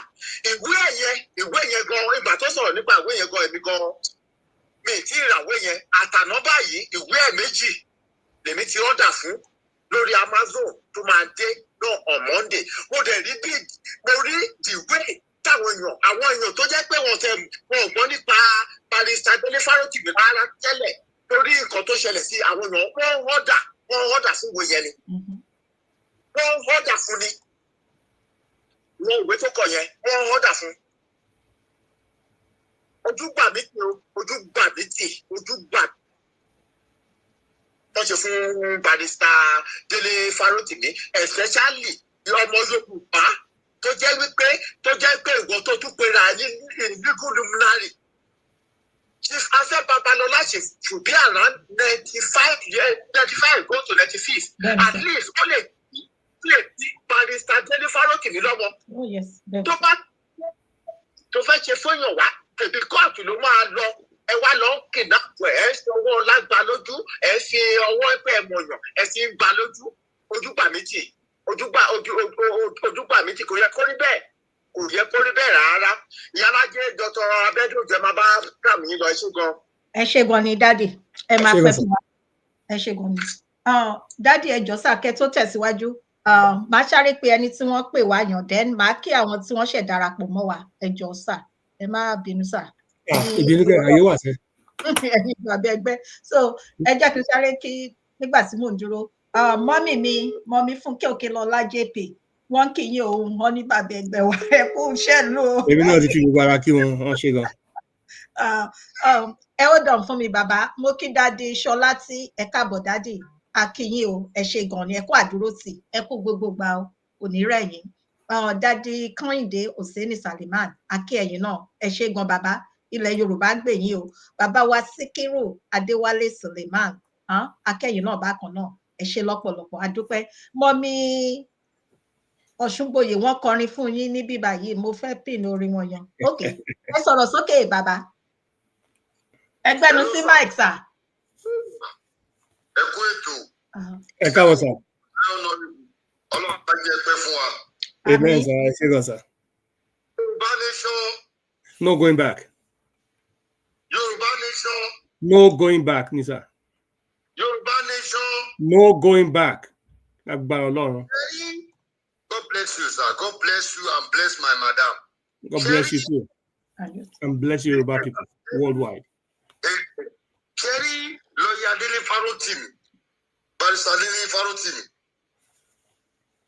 Ento ekelo study. Sir, ẹni mo bá sọ̀rọ̀ sá o. Mo ti tàn kíní wọn síbí. Mo ti tàn biography wọn síbí already.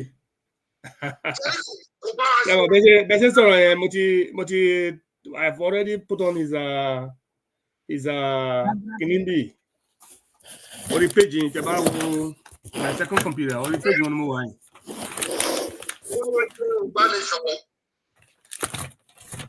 And then mo ti rí clip wọn lórí táwọn kankan ti share lórí social media. So I've seen those but I've not really paid attention. Ṣé tọ́lọ́ máa fẹ́ kí wọ́n pay attention sí nǹkan kan àṣẹlẹ̀ náà ni. Bẹ́ẹ̀ni sà. Later, it must not be now. Ṣẹ́rí kò bá a ṣe Yorùbá nation. Bẹ́ẹ̀ni. Ó ń jà fún ọmọ Yorùbá bí ju ẹ tó ṣe Yorùbá nation lọ. Ló bá tán. Ṣẹ́rí bó ṣe wà yẹn ìyá ọgbọ́rọ̀ jọmọ Yorùbá. Wọ́n ò gbọ́dọ̀ gbé ẹsẹ̀ tí ò yẹ kán gbé lórí ọmọ Yorùbá ó máa sọ̀rọ̀ lé lórí. Ó máa nínú ọ̀rọ̀ ẹ̀ tipẹ́tipẹ́ ó máa ń jẹ́ ká mọ̀ wípé àwọn àgbààgbà Yorùbá ní problem wa. Ó kàn lórí ni ó kàn iṣẹ́ yẹn lórí ni. Àwọn press mi note kalẹ̀ ń bí nǹkan tí màá sọ lẹ́nìí àwọn nǹkan tí màá sọ ẹ̀jẹ̀ ká máa bá bọ̀. Ẹ má bá bọ̀. Ó máa ń jẹ́ ká mọ̀ wípé gbogbo ìyà tí wọ́n fi ń jẹ wá tóun mọ̀ nínú judiciary òun ló jẹ́ kóun retire at age 50. In fact, ó jẹ́ ká mọ̀ wípé òun fún ara òun ti jàjà Yorùbá àti ìjà òfin ní kóun tó retire wípé a judge oníkọlọ fún òní life jail. But kò fi gbogbo ara sí Yorùbá nation bẹ́ẹ̀ tí ẹ bá wo gbogbo àwọn prophecy ẹ̀ to me ó go with Yorùbá nation bẹ́ẹ̀ kò dúró bí Yorùbá nation agitator ó dúró bí one Nigeria. Now nǹkan tí mo wá fẹ́ sọ nínú program wa lálẹ́ yìí ni pé ẹ wo bí wọ́n ṣe lọ gbé bàbá ẹ̀. Nínú ara àwọn tí a ń pè ní àgbààgbà bíi bàbá Afẹ́ Babalọ́lá wọ́n ní kí ló ti ń porúkọ eléyìí Afẹ́ Babalọ́lá yunifásitì tó ń ṣe lọ́ọ̀mẹ́ nìbàdàn. Irú bàbá yìí sí náà wọ́n wá lọ gbèrú máa yìí with defamation of character láti Èkó lọ sí Èkìtì. At the end of the day nígbà tí ó máa ṣe press conference níjọ́ Monday ó jẹ́ ká máa mọ̀ wípé gbogbo nǹkan tó fi gbóhùn yẹn kangaroo ni wọ́n sọ pé wọ́n ti invite òun wá sí Èkìtì court long time wípé òun ignore invitation court. Meanwhile, ó ṣe lọ attend season 2 ní November 15 or 11. So nǹkan tó ń ṣẹlẹ̀ ní wípé ara àwọn bàbá Awólọ́wọ̀ lélẹ́yìí tí bàbá Awólọ́wọ̀ train wọ́n sì máa jọ ìwà lọ́jọ́ iwájú. But ṣé mọ̀ yí pé wọ́n ní kóbìnrin tàtọ̀ rìn kókòrin tàtọ̀ rìn kàwé tí òun ní lẹ́fù tó ń wà. Gbogbo nǹkan tó ń ṣe ìgbéga ọmọ Yorùbá ìgbéga ilẹ̀ Yorùbá ní gbogbo nǹkan tó máa ń ṣe ní gbogbo ọjọ́ ayé ẹ̀. In fact, there was a show lórí Dr. Sabi bóyá bí almost a year ago. Ìjọ ẹ̀ ni mo tó mọ̀ pé máa yí gbọ́ Yorùbá. Yorùbá náà fi interview ẹ̀ or world media. Mo máa ń rò bẹ́ẹ̀ pé bóyá ọmọ Yorùbá tí ó gbọ́ Yorùbá ni. Típíkà Yorùbá ló fi bá wọn sọ̀rọ̀. Àkàndá dẹ̀ ní láàrin wa bíi Fẹlá. So, nǹkan tó ń tẹ́ láti sọ ni wípé wọ́n fẹ́ ṣe bíi ta lọ́lọ́run fún. But ọlá wípé ó jẹ́ lẹ́lẹ́ person. Lẹ́kùn ti mú wọn lọ́wọ́. Wọ́n wá wo way out. So, ẹni tí ó yẹ ká tẹ̀lé ni tí a bá wo gbogbo àwọn nǹkan tó ṣe. Yé second advice máa wá advice gbogbo àwọn àtàwọn lórí platform ni pé ẹ jẹ́ kí a bá àwọn ọmọ wa sọ̀rọ̀ tí wọ́n máa ń lọ sórí kí wọ́n fi ń pè kí ni dey strike mind ní sinna àwọn tí wọ́n máa ń kọ kọ́mẹ́ǹtì lórí show oníṣòwò kan lọ ṣọ́ra tí ẹ bá mọ iye ọmọ Yorùbá tí ó ti gba ìpè lórí ọ̀rọ̀ tó ní Farotimi. Wọ́n kàn ń wọbẹ̀ wọ́n ń kọ rọ́bìṣì ní àwọn tó ń jà fún yẹn o. Ṣé ìbádẹ́ ní ọmọ Yíbò bí wọ́n ṣe ń pèsè ẹ̀ pẹ̀lú nǹkan tí ó ń ṣe ní ìtẹ̀síwájú ilẹ̀ Yorùbá. So ẹni tí kò tí ì darapọ̀ mọ́ wa ara wa ni kò dé ṣe nǹkan tó lè against wa presently ó sì believe nínú kí Nàìjíríà dá bẹ gbogbo mission ẹ tèmi ń rí o Yorùbá nation Ọlọ́run á máa gbà fún wa ẹ máa bí dòbọ̀ sà. ẹ ṣe gan sà. ẹ ṣeun sà. ẹ jẹ́ kí n pè ní orin tí mọ́mì Yẹmí Folúkẹ́ akínyín mọ́mì ẹ káàbọ̀ mọ́mì ẹ ṣe gan ni mà ṣe ń gbádùn àdúgbò yín tuntun ẹ ṣe mọ́mì ẹ káàbọ̀ mọ́mì Rẹ̀mí Ọ̀ṣùgbòyè kọrin kan fún yín ní bíbá yìí ká tó tẹ̀síwájú mo torí ẹ̀ mo ṣe pin ẹ̀bẹ̀ tí kó má dàbí ìgbà pé mi ò lo àwọn yòókù wọ́n ní akíbàbẹ ẹgbẹ́ wa Honorable Moses Abiodun Ojo bàbá o Olúwa dá bàbá sí fún wa bàbá o Ọlọ́run dá bàbá sí fún wa. Àwọn tí wọ́n kó oyún jẹ ní ọ̀dọ̀ tèmi ní àdúgbò ibi tí mo wà nìyàn dáàdi ó dìgbà tẹ báwo ẹ máa rí wọn. ẹ ṣe mú mi mo ti pẹ́. wọ́n ní kí máa kí àtàwọn àti dáàdi wọ́n ṣàní kí máa báwọn kí Dr. Abiodun Ojo kí máa kí Dr. Michael máa ní máa jíṣẹ́ ìgbàkúgbà tá a bá ní ṣíṣe ṣe wọ́n ń bọ̀ lágbára Ọlọ́run ẹ máa ríra fèsì. lágbára Ọlọ́run Ọlọ́run ajá mi gbogbo wa sí lórúkọ Jésù. ẹ ṣe mo dúpẹ́. Bí èèyàn ṣe jẹ́ mi. So apá kẹta ni à ń ṣe lórí ètò yànsá apá kẹta àtìgbà tó ti ṣẹlẹ̀ torí Dr. Michael ni wọ́n jẹ́ kí n mọ mo máa ń pè wọ́n ní Dr. Barrister Dele Farotimi wọ́n jẹ́ ẹjọ́ ẹ̀ ó jọ sátúnikọ́ wọ́n fẹ́ kí yín ni o ok ẹ káàbọ̀ mà. ẹ káàbọ̀ mọ́mí. ẹ káàbọ̀ mà. gbogbo ara ni mo fi ń dá yín lóhùn mà. wọ́n gbọ́ yín náà. ẹ ṣe gan ma thank you so much ẹ̀yin tí Hollywood. akíbàdé fẹ́ wá o. ẹ ṣe mà ẹ ṣe o. náà máa jẹ́ kó máa ju yín ṣe o. àní àtẹ̀yìn náà. ẹ kú àtúntò orílẹ̀-èdè Yorùbá. àdúgbò lọ́wọ́ Ọlọ́run. orílẹ̀-èdè Yorùbá ò ní bàjẹ́ o. àṣẹ Èdùmàrè. àwọn tó ń bàjẹ́ Ọlọ́run á bá wa gbé wọn pa. àṣẹ Èdùmàrè. wọn ò ní lágbára lórí ọmọdé lórí àgbà lórí ọkùnrin àti tó ń sọ òtítọ́ ní ilẹ̀ Yorùbá. àmín o àmín. gbogbo àwọn tó bá sọ wípé Yorùbá àṣẹ o. Ẹ ṣé bàbá ẹgbẹ́ wa o, àti mísì púpọ̀ jù. Èmi náà mísì kò ní ẹni mo ṣe jí pé alájẹ lè ní pé tó ọ̀nà ti ṣí o. Ẹ ṣeun. Bàbá wa yìí ní bẹ́ẹ̀dẹ̀ yìí o. Bẹ́ẹ̀ ni. Agbára Ọlọ́run ẹ dàgbà ẹ darúgbó. Àmín. Gbogbo bẹ ṣe ń fẹ́ kí Yorùbá nation kó lọ síwájú, Ọlọ́run á máa fún yín ṣe o. Àmín. Ìṣàṣe tí o, à ń gbádùn ètò yín o. Ẹ ṣé bà. Kẹ́ni wonderful dèkẹ́dẹ̀ bá wá kí àwọn bàbá ẹgbẹ́ wa náà o. Wọ́n á gbọ́, àwọn náà wọ́n wà lórí aago wọn gbọ́ báyìí, àbí? Fámìlì gbogbo o. Ẹ ṣé àdúpẹ́ sà o, God bless you sà. Thank you, and you too. Ẹ ṣé gan ma. Ó dàbọ̀ sà o, ìyá alájẹ ẹ kú ètò. Àdìjọ ń ṣe ni mà, àdìjọ ń ṣe ni mà. Àgbàdo ètò yín o. Ẹ ṣé gan ni mà. A máa ju yín ṣe o. Àmín Jésù. Ẹ ní ṣubú sọ̀tà yọ̀. Àmín o, àmín Èyí Jésù. tó bá ní bẹ́ ṣe ń ṣe ó ń bí òun nínú, Ọlọ́run á gbé wọn pa. Àmín Jésù. Love you, Ìyálájé. Love you plenty. Love you so much, ma. Ẹ bá mi kí dáàdì dáadáa. Ẹ bá mi kí dáàdì àti Túndé o. Àdíṣẹ́ ẹ ṣé gan, ẹ kú ìfẹ́. Yes, ma. Ó dàbọ̀. Ó dàbọ̀ ma, ẹ ṣé ma. Mọ́mí Adéníkè Adédèjì, ẹ káàbọ̀ sórí ètò ẹ ṣé gan ma. So dáàdì, so màá jẹ́ kí ẹ tẹ̀síwájú fún.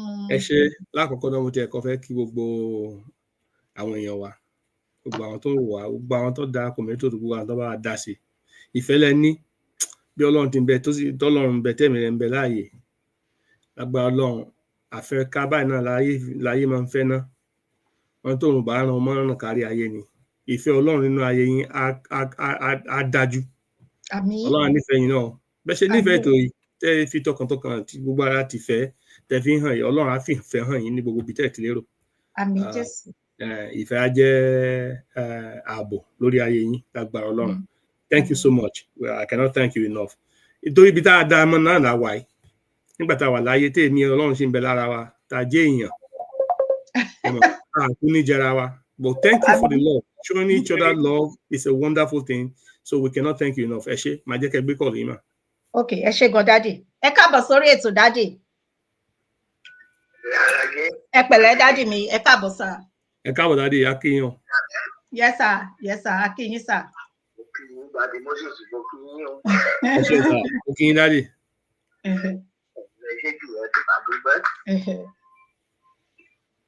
Ọ̀rọ̀ tí mo kàn fẹ́ sọ lórí lọ́ọ̀yà tí lọ́ọ̀yà Dele Farotimi. Ọ̀rọ̀ tí mo fẹ́ sọ kì í ṣe lórí ti ọ̀rọ̀ lórí Afẹ́ Babalọ́lá gbàgbà.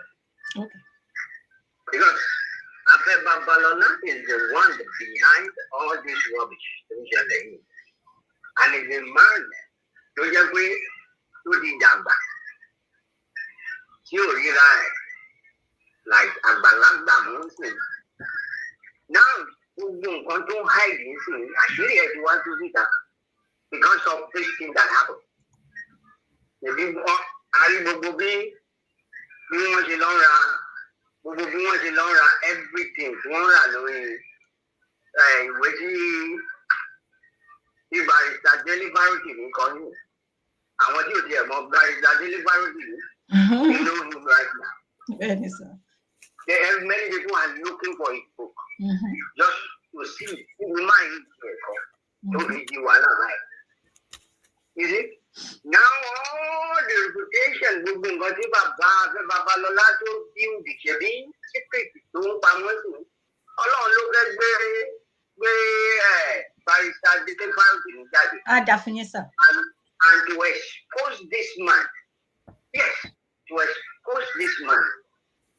In the ranking of our SCN in Nigeria, Afẹ́ Babalọ́lá is on number 55 in the ranking of all SCN in Nigeria. This Dele Farotimi is just a lawyer that is not an SCN.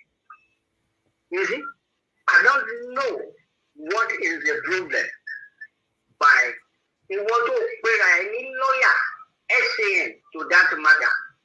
That okay, ṣebí àwọn bàbá wa Ọbáfẹ́mi Awólọ́wọ̀ is a lawyer, is in rank 3 Àwọn ni first, àwọn lawyer now William is the first lawyer, SCN in Nigeria. The Awolowo is number 3 in Nigeria. The rank àwọn SCN in Nigeria. You see? But Abebamola, our reputation tí àwọn Awolowo build that everybody is even following them because they leave a good reputation for everybody in Nigeria. Why after Babalola will be Babagba? You see? Some will be Babagba, even a junior lawyer to one SCN and SCN to one Ibada Ojiku. Baba Ajibade, Ajibade Aduku Mongolwe. To one Ibada. That one is around 8. 8 is the one. He's still alive up to today. Ibada, Omo Ibada. Baba no hand only lawyer from Shell. This Shell. Because if anything, this Shell that man is a Shell. Shell, why you afraid Babalola? He is a lawyer for Awolowo Obafemi. Lawyer Obafemi is a personal lawyer of Obafemi. Obasanjo. Obasanjo yẹn. Bàbá Obasanjo yẹn. Personal lawyer yẹn. Nígbà tí ó tún jẹ́ personal lawyer yẹn, Obasanjo tún fi ṣe lawyer fún NNPC. During the time that Obasanjo was a lawyer, Obasanjo was the president of Nigeria. He made Babalola to be a lawyer for NNPC. He will 8 terms here. That is where he makes all his money. He knows NNPC. He do nothing. He's doing nothing. Or say anything. This is a fact. It's a fact. This is a fact. They should go to NNPC and check the record of NNPC. They are paying him money, a very big money at that time. Every month, he's collecting his salary in NNPC as a lawyer for NNPC and do nothing. A lawyer still need office in NNPC. Lawyer that is just an outsider. They are paying him. He has his chamber. You see, Akomalabe, I know him very well. He's their guy. Akomalabe is the one handling his chamber. Ulu handle chamber after Babalola in Abuja. Why after Babalola at that time? Just collecting money from NNPC, doing nothing. Now, there was a room because Barrister Dele Farotimi, who was the judge, ṣé òótọ́ wá síbẹ̀ sí ní gbogbo nǹkan tó ń ṣẹlẹ̀ ní gbogbo nǹkan tó sọ. There is true. These are the people who ban ayé Nàìjíríà jẹ́ débi tí Nàìjíríà wà lẹ́yìn. They finished Nigeria. Now, he built the university. And he called himself a lawyer. And he has a law department in university here. Nígbà tó bá wá build the university to the need, I'm a lawyer who claim to be a lawyer that are looking up to you. That say, okay, we should follow the procedure of how things go. Irú ẹ̀kọ́ wo ló fẹ́ máa kó àwọn ọmọ tó ń kọ́ tó wà ní school ẹ̀ ní yunifásitì tó kọ́ sí Adóyè. Irú ẹ̀kọ́ wo ló fẹ́ máa kọ́ wọn?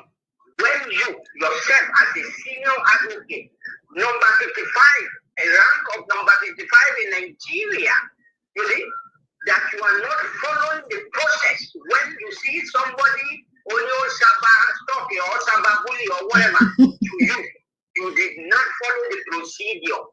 You see? And surely àwọn tó ń ba Nigeria jẹ́ lélẹ̀. They are the one spoiling the Yoruba land, spoiling the Nigeria. Àwọn tí wọ́n ti ẹ̀fẹ́ kí Yoruba land stand ìlú wọn lélẹ̀. Because to bá stand, they know all what they are doing. They need to be able to do all those rubbish.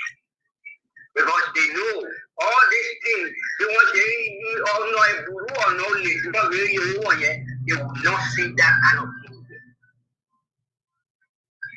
That is it.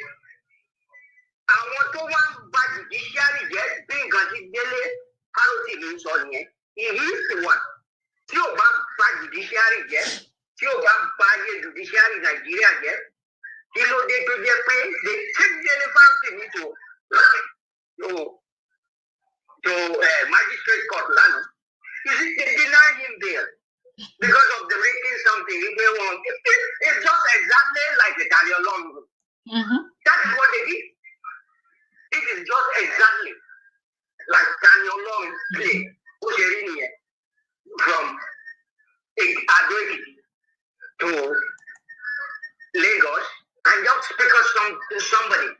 I think that the new one Cherry on Nigeria police and the magistrate court.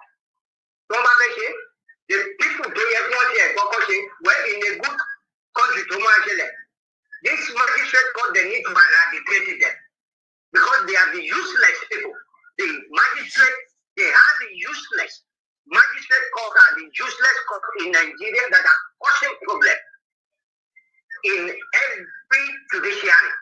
Problem because they are the ones they issue warrant of arrest to anybody. They just issue warrant of arrest. And our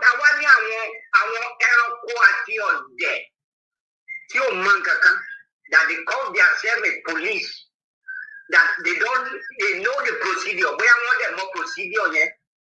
They don't want to follow it. That they're supposed to follow the procedure before picking up somebody. They were warrant of arrest from this man in magistrate court. Whatever the procedure of everything, the procedure of anything. They lodge that thing in magistrate court in Lagos. And the Lagos would hear it. And when Lagos are okay. You can't just get out. That is the problem of the country that we have, a useless country. That the rule of law, that the law is not following. And we say this is the country. This is not a country.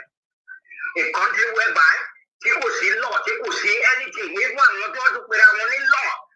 That is what this man is saying. You see? If that is what he's saying. They know nothing.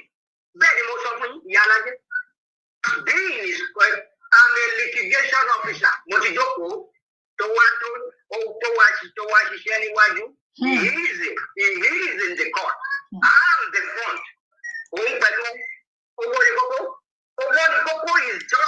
Is just a lawyer at that time. Owodikoko is now an SAN. Owodikoko ran 340. At that time, Owodikoko was just a small lawyer coming up. They tackle in the court. Owodikoko deal with him and show him that even your SAN, whatever you have as your SAN, you are nothing. Owodikoko deal with him and put him down.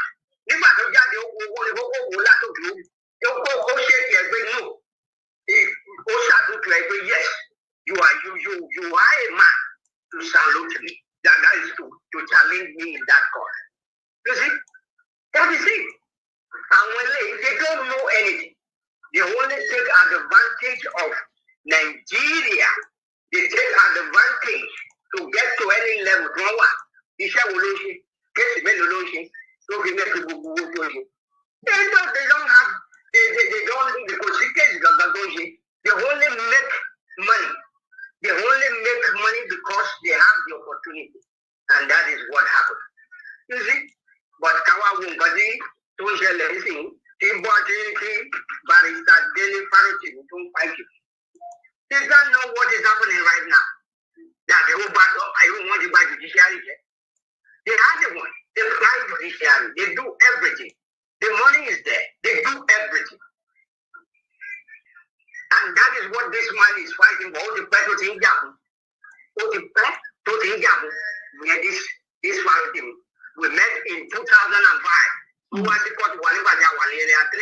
You see, he came there. I know what he came for, to submit something in that court. He has been fighting be okay. Just to make Nigeria to be okay. That is what this man has been fighting for. But Nigeria okay because he's a man of integrity. He's a man of integrity. He's a man to just pay. I don't think you can find anything against it. He follow the procedure. He's a man that follow procedure. Everybody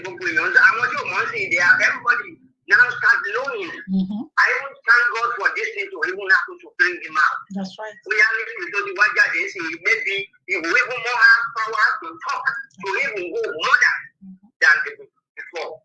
That people are now buying his book, going to his life, following him. You see?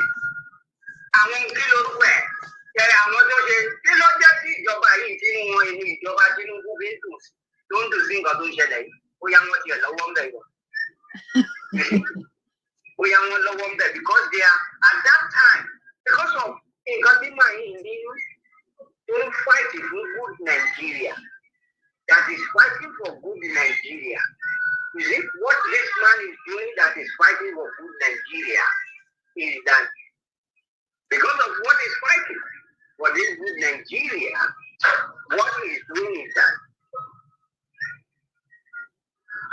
what he's doing is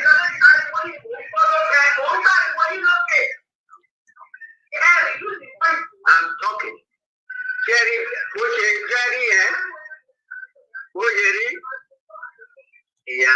Sir. Okay, sir. Okay, sir. Ẹ ṣé gan daddy. Ẹ ṣé, God bless you, sir. Àmì Jésù ẹ pẹ́ fún wa, sir. Ẹ ṣé, sir. Ẹ ṣé. Yes. Bí ẹ ṣe sọ̀rọ̀ lẹ́ẹ̀kan, a kí gbogbo. Yes. Okay, sir. Ìyá wa Táíwò Jọládé, ẹ káàbọ̀, a kí yín. Ẹ tẹ̀síwájú, ẹ má bínú, sir. A kí gbogbo àwọn tó darapọ̀ mọ́ wa lórí ètò. A kí bàbá wa tán ṣe bá wa sọ̀rọ̀ tán. Thank you so much.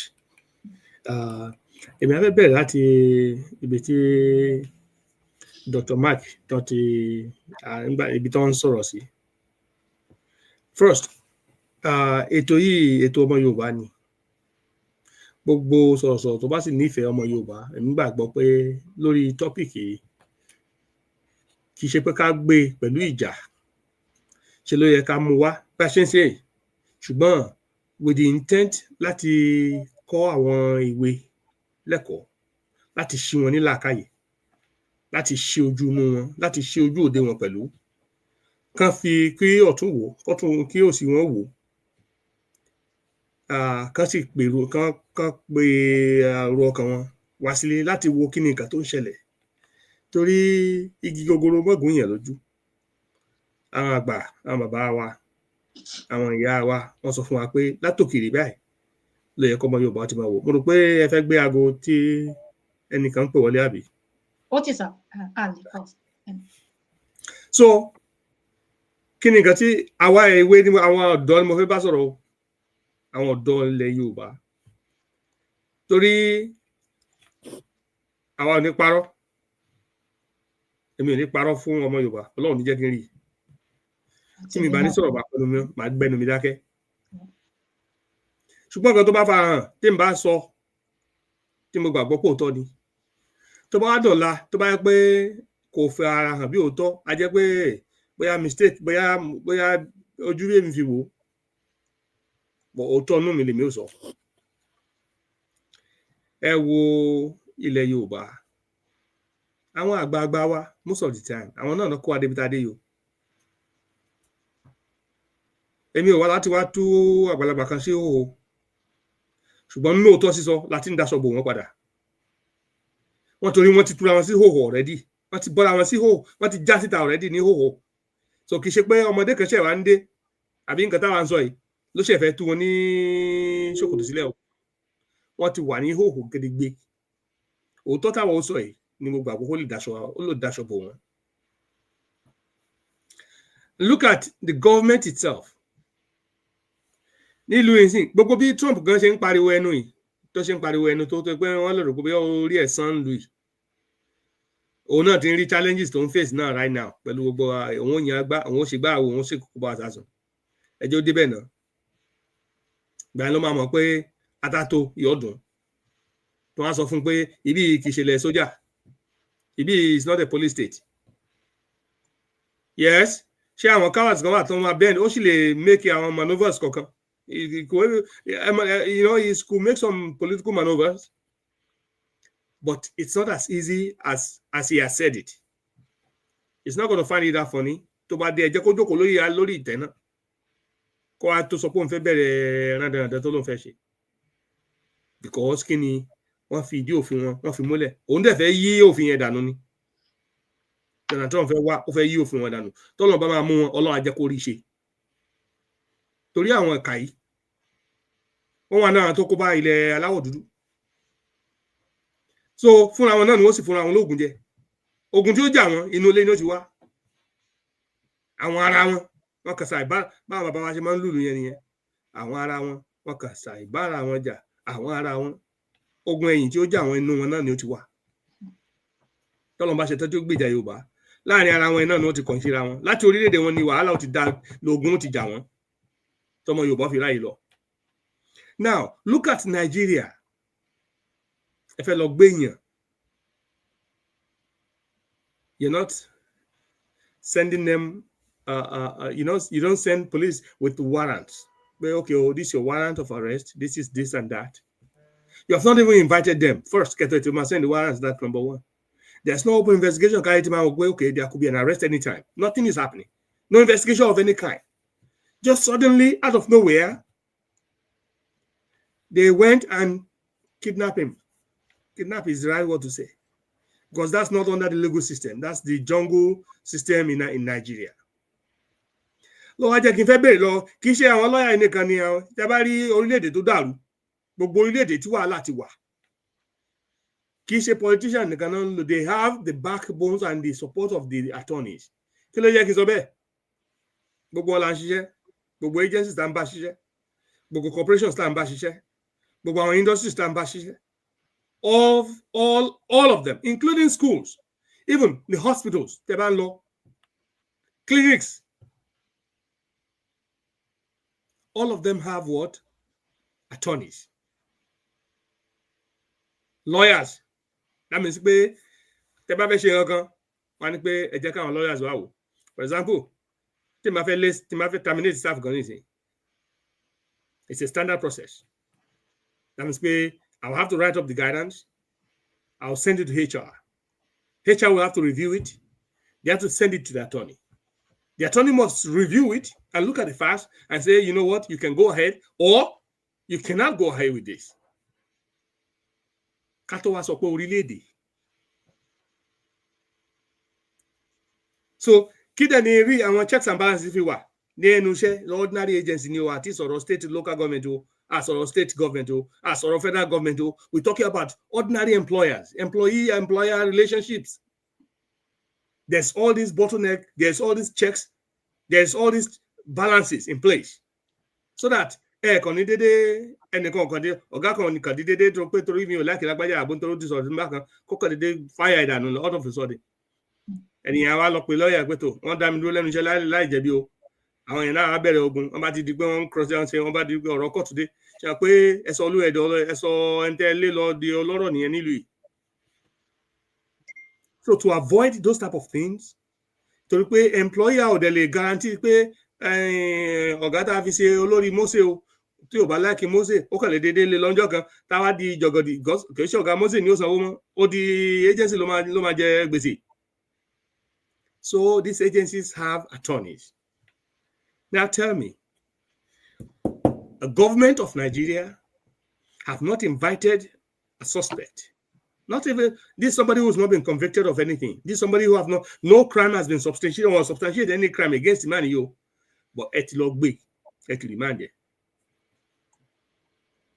Even katogbe PDD mbi, katogbe PDD. For months, there's investigations going on. For months. That the grand jury in that. For months, we all had all these things. Before eventually they went with the warrant of arrest. And before they can even arrest him, his lawyers will have been informed. Okay, we have a warrant for him, we're coming. Kidnapping. From one state again. Now, again, they're crossing state lines. From one state to another state. Now tell me, ṣé kò sí àwọn òmùfin Nàìjíríà ni? Ẹ̀rí pé ńgbà tí títọ́ta lọ́lọ́run ṣẹlẹ̀, mo ní sáwọn ọ̀jọ̀gbọ́n, àwọn amòfin ò sí Nàìjíríà, àbáwọn adájọ́ ò sí Nàìjíríà. Are all of them comfortable with the type of law they're practicing? We should ask these questions. Are they all comfortable? Pé bí òfin ṣe ní kán máa act lélẹ́yìí. Má sọ̀rọ̀ Fẹlá Aníkúlápó Kútì. Tisha, oh, no be la lecturer be your name. Tony Pé, no can not teach me nonsense. Now, have they been taught? Because all of Nigerian lawyers now seems to have gotten their training from Britain. Is this what Britain is teaching them? This is how law is being practiced in Britain? Are they practicing law in Nigeria as the British is practicing law in Britain? That's the question. If not, why not? Are you not practicing? Are you not following the same kind of type of government system structure they put in place? That is modified to the 19th century region, but the law is not different. Why should the law be any different? The practice of law we have Nigerian lawyers. Don't lawyer in Nigeria, don't practice in Britain. So are they saying that there are no attorneys in Nigeria? And if you are an attorney, there are lawyer in Toto. They swear oath you know, you are either on the bench, or even if you're a judge, if you come to the bar as an attorney or to the bench as a judge. Is this what they're asking you to? Is this how the legal system is supposed to operate? If it's not, ṣé wọ́n ní ẹgbẹ́ Nigerian Bar Association? Wọ́n ní ẹgbẹ́ àwọn adájọ́ ní Nigeria. Are those not one of the things they should be working on? Because ní ìlú yìí tó bá pèrè ní accountant, and you must belong. If you call yourself a doctor, you have to belong to Nigerian. I mean, the Association of Medical Practitioners. If you are an attorney, you have to be part of the attorney, even the state. That's what of the Giuliani has been debarred. He can no longer practice law. Bill Clinton has been removed. His license has been suspended because he can no longer practice law. So why is it different in Nigeria that you have all of this? There is no body. They don't have a body. And if they have a body of attorneys, of lawyers, of justice, and judges, my question is that not body responsible for ensuring that they are upholding the tenets of law practice?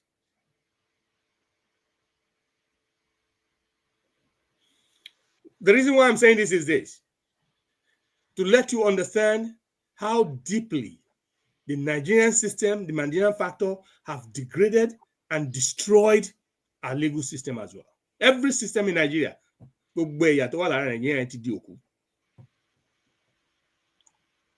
because the attorneys, none of them are saying anything. Nigerian Bar Association did illegal. They were not screaming well. They were not saying anything. Nísìn ìtàlọ́lọ́ àti wá di orí Farotimi nísìn àbí àtọ́ní ara wọn náà ni tó bá dọ̀la tó ti tẹlòmíì ṣé kò sí ara wọn ni.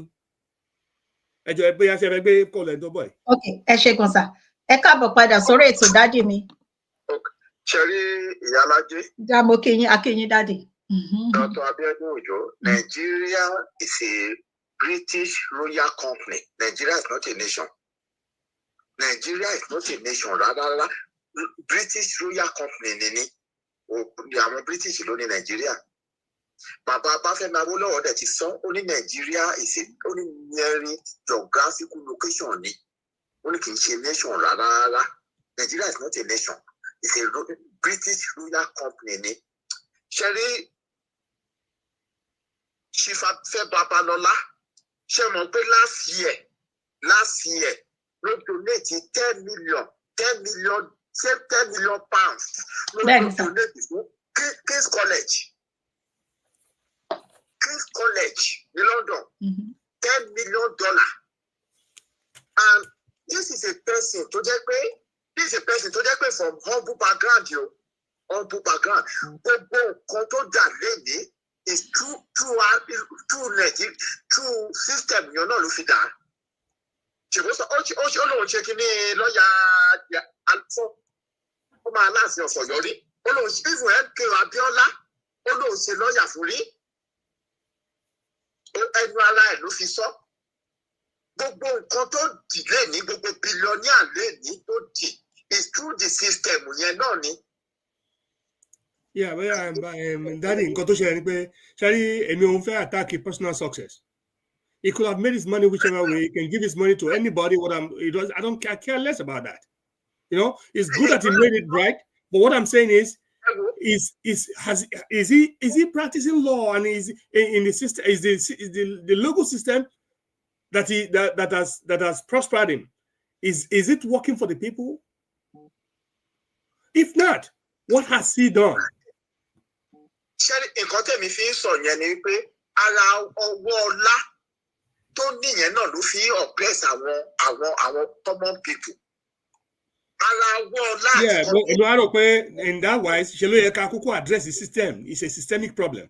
So we address that system so that because èmi fẹ́ ká kọ́ àwọn èèyàn wa ká ṣí wọn níyè ni kì í ṣe pé ká fi gbin igi oró sí wọn pé àwọn ọ̀tá wa lè èmi let them see the reason why they should know that they have alternatives to this system. The system that is causing this evil to our people, there's an alternative to it. And the power lies with our youths. As a matter of fact, lórí ètò yìí lónìí, màá share program yìí pẹ̀lú Ológunlolúwa. I'm going to share this program with Ológunlolúwa because ṣe rí àwọn àgbàlagbà ẹgbẹ́ mo kọ́ bẹ̀rẹ̀ ni pé ṣe rí pé problem tó ṣẹlẹ̀ sí orílẹ̀-èdè Nàìjíríà àwọn àgbàlagbà yìí ni. Mo lè sọ pé mi ò wá láti wá tú wọn sí wọ́n ti túra wọn sí already. Èmi wá láti fi òótọ́ ìdáṣọpọ̀ wọn ni.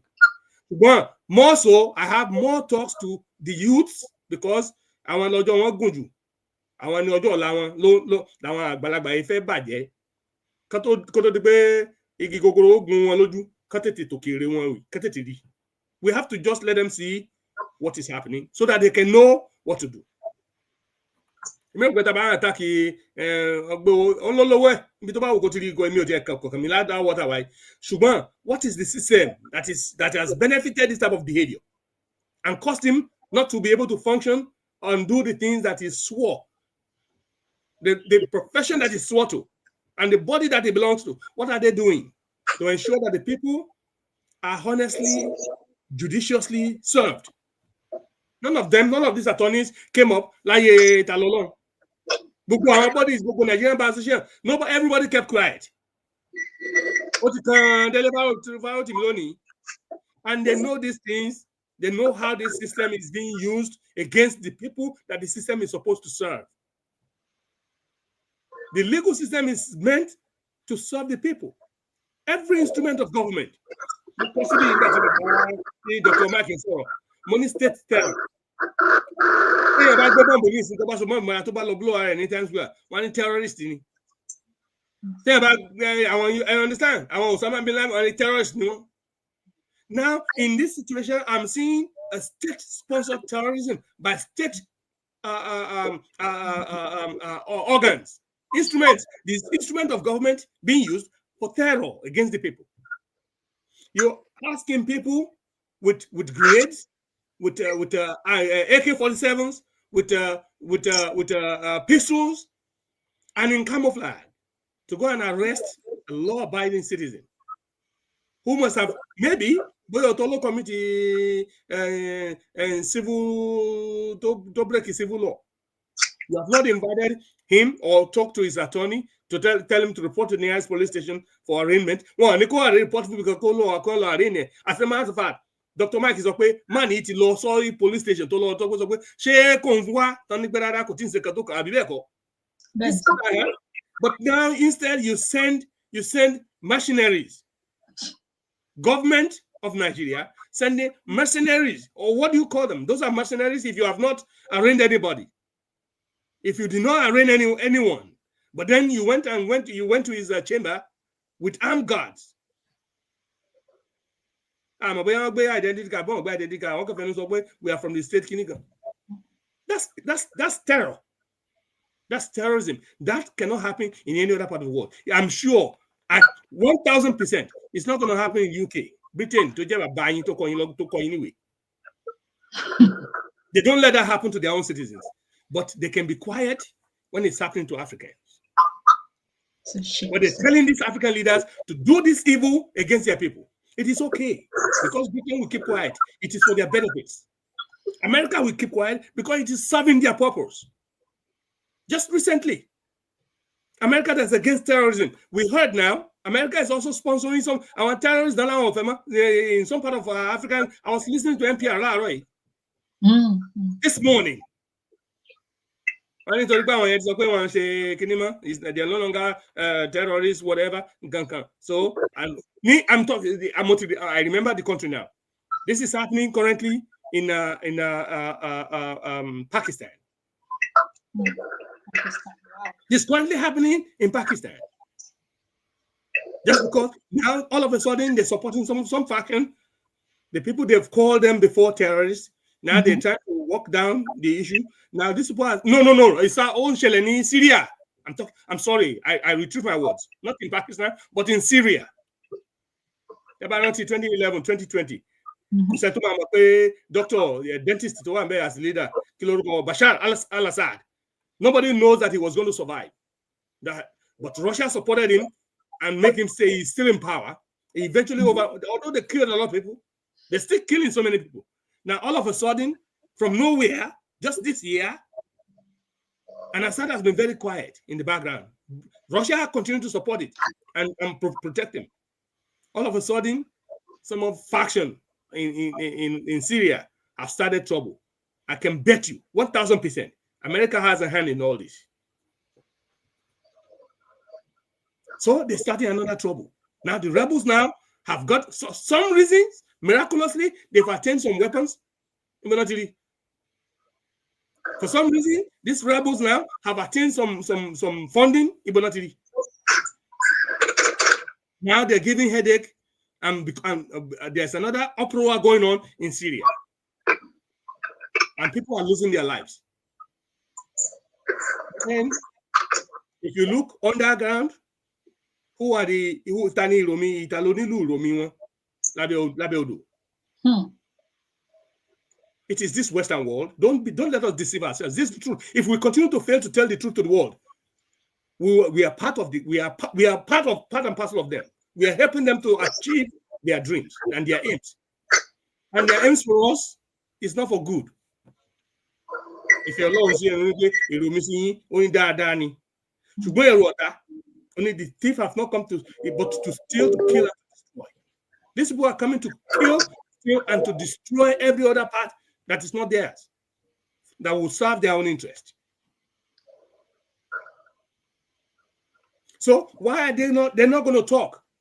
The British is not going to say anything. America is not going to. France is not going to say anything about the way you operate your legal system. They just don't know. They just know that you cannot come and operate like that in our country. But continue to do it among yourselves so that we can continue to reap the gain.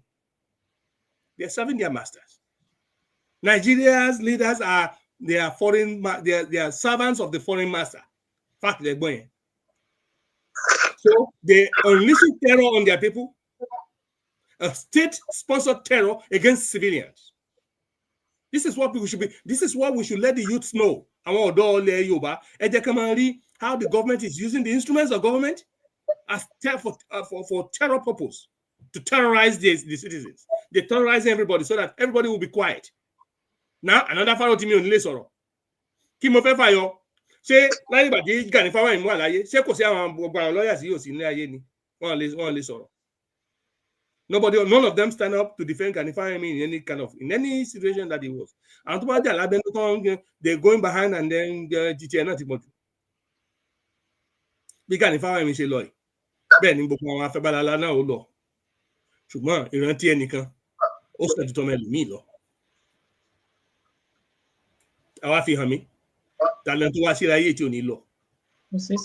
Kẹta mú wáyé. Tá fi sílẹ̀ láyé lọ. Kò sí nǹkan tá mú wálé ayé ṣùgbọ́n lè forúkọ dáadáa kalẹ̀ sáyé lọ. A sì lè forúkọ burúkú kalẹ̀ fúnra díran. Ó ti wà láti bẹ̀rẹ̀ ni, láti dìkọ̀ ṣe, ó ń bẹ́ńsìn. Títí ayé bẹ́ẹ̀ ni ó mọ rí. And so that just brings me to one thing. that no matter what, no matter how hard it is, no matter how difficult, kó continue láti máa ṣiṣẹ́ rẹ̀ lọ, kó continue láti máa sọ òdodo ẹ̀. Bó pẹ́ bóyá oníkàkú gbèrè ilé tó tọ́ sí.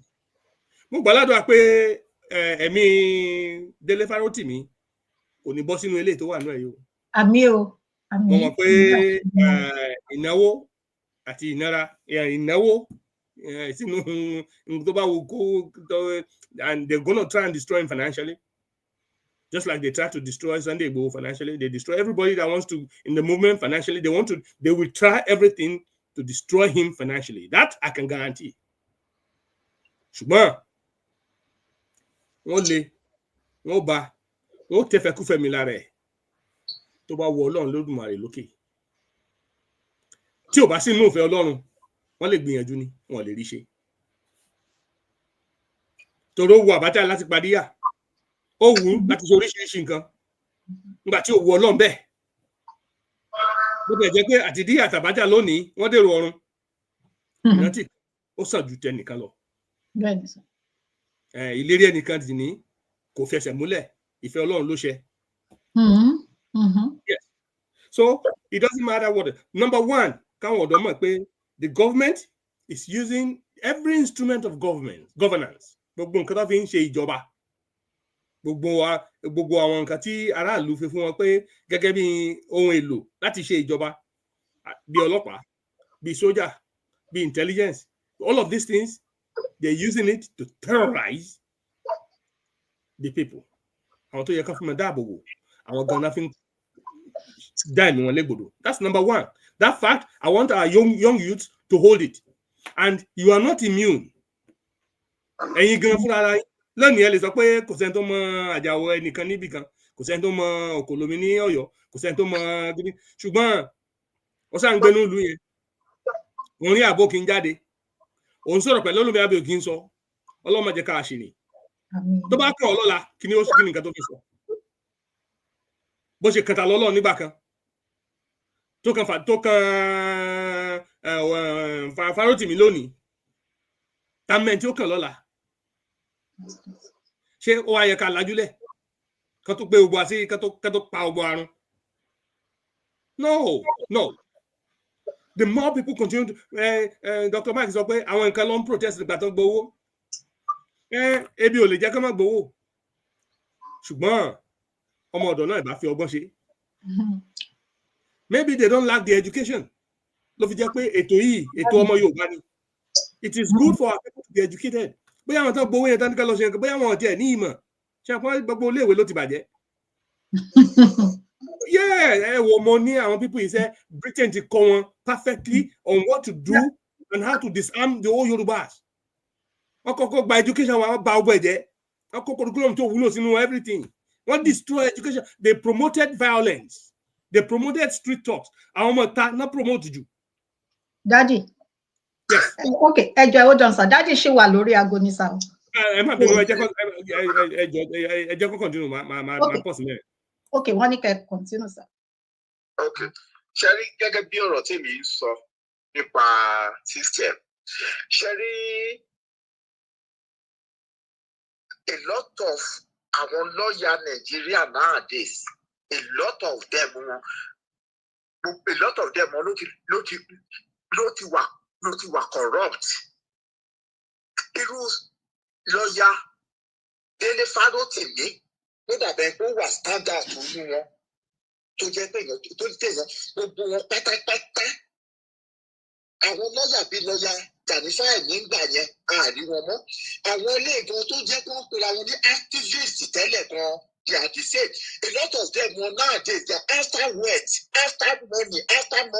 Even though lifestyle ni wọn náà gan, but ó wà lára nǹkan tí àwọn these youth of nowadays, àwọn lifestyle irú àwọn bàbá àwọn ìdí tí wọ́n ń rí, ó wà lára nǹkan tó jẹ́ pé most of them they are not wọn mọ nǹkan tó jẹ́ value mọ́. What they understand now, because the way how people are seeing display wealth. Ara nǹkan táwọn ọmọ youth of nowadays rí nìyẹn. Tẹ́ bá wo ètò ẹni ètò tó bá wà educative, most of àwọn youth kì í wá bẹ̀.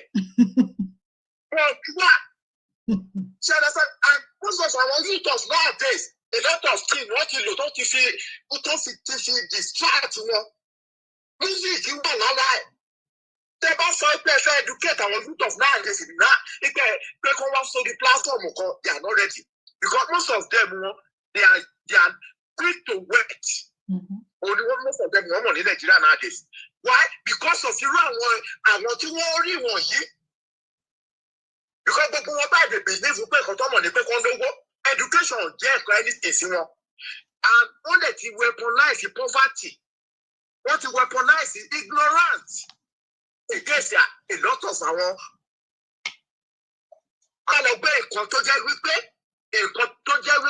tá máa distract wọn. Àwọn movie, àwọn music, àwọn program show tí wọ́n ń ṣe tó jẹ́ pé àwọn ọmọ wọ̀nyẹn gan ìgbà míì gan wọn understand a lot of things wọ́n rárá anything tó jẹ́ pé ó máa enlight wọn they are not ready. They are not ready because lifestyle àwọn tó ń rí wọ́n believe pé kó tó lè sọ pé ó fẹ́ jẹ́ èèyàn Nàìjíríà ó tó lè rẹ́nu ọ̀rọ̀ òun láti lówó. It's about wealth, about money. Kò sí nǹkan tó jẹ́ pé wealth yẹn kọ́ tẹ̀ rí in a legal way. They are not after that. Rárá at all. Ìyẹn root of nowadays. That is one thing I notice about them. But àwọn lọ́ọ̀yà Nàìjíríà nowadays èmi ò rí lọ́ọ̀yà gidi kan mọ́ Nàìjíríà náà tó jẹ́ pé wà honest tó wà bírú lọ́ọ̀yà Dele Farotimi I don't know no because gbogbo wọn ló ti wà corrupt pátápátá gbogbo wọn ló gbogbo wọn náà ló fẹ́ sọ fún federal lease abroad. It's about money. Ara nǹkan tó kọ́ àwọn ọmọ youths nowadays in Nàìjíríà nìyẹn àtàwọn youths nowadays ilẹ̀ Yorùbá. Nǹkan tó ń ṣẹlẹ̀ ní everything ti wà messed up. It's a messed up system completely. Ó ti wà messed up. Because àwọn believe pé ẹjọ́ bá ti lè lówó Nàìjíríà bá kò lẹ́nu ọ̀rọ̀ kò ní sèé mọ́. Because wọ́n rí báwọn tó lówó bọ́ ṣe ń display ìwé ẹ̀bọ́n ṣe ń ọ̀bẹ́ẹ̀sì wọn ó wà lára àkọ́ tó yẹ kó most of them now they can go to any length just to have the money. That is only thing tí wọ́n mọ̀ nowadays ní ìwò nílẹ̀ Yorùbá. Nǹkan tó mọ̀ nìyẹn. Ẹ máa bá aṣọ yín lọ. Ṣó wa ni ètò wa ní sá o àdìjọ ní sá ẹ ṣé gan ní sá o ẹ máa pẹ́ fún wa sá ẹ ṣé sá. I was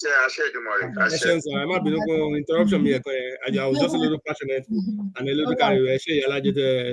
Remind me. Yes, sir. Okay, so like I was saying. Ẹ jọ̀ọ́ má bínú dádì ìyá wa ẹ káàbọ̀ sórí ètò ẹ ṣé gan ma. So ẹ tẹ̀síwájú dádì mi. Bí mo ṣe ń sọ lọ, irú ìgbà tí Gani Farotimi jáde lóòótọ́ ni. Dádì ẹ jọ̀ọ́ torí Ọlọ́run mo sọ́ọ̀rì sá ẹ jọ̀ọ́ mo fi owó di yín lẹ́nu àtàláfíà. Yàwá mọ́dún ní àdé ẹ káàbọ̀ yàwá ẹ ṣé gan ma o ẹ ṣé ẹ tẹ̀síwájú sá. Ayé Gani Farotimi gbogbo àwọn attorneys some of these attorneys are still there. We never heard about any of these people. Irú Afe Babalola tá à ń sọ yìí. But tebari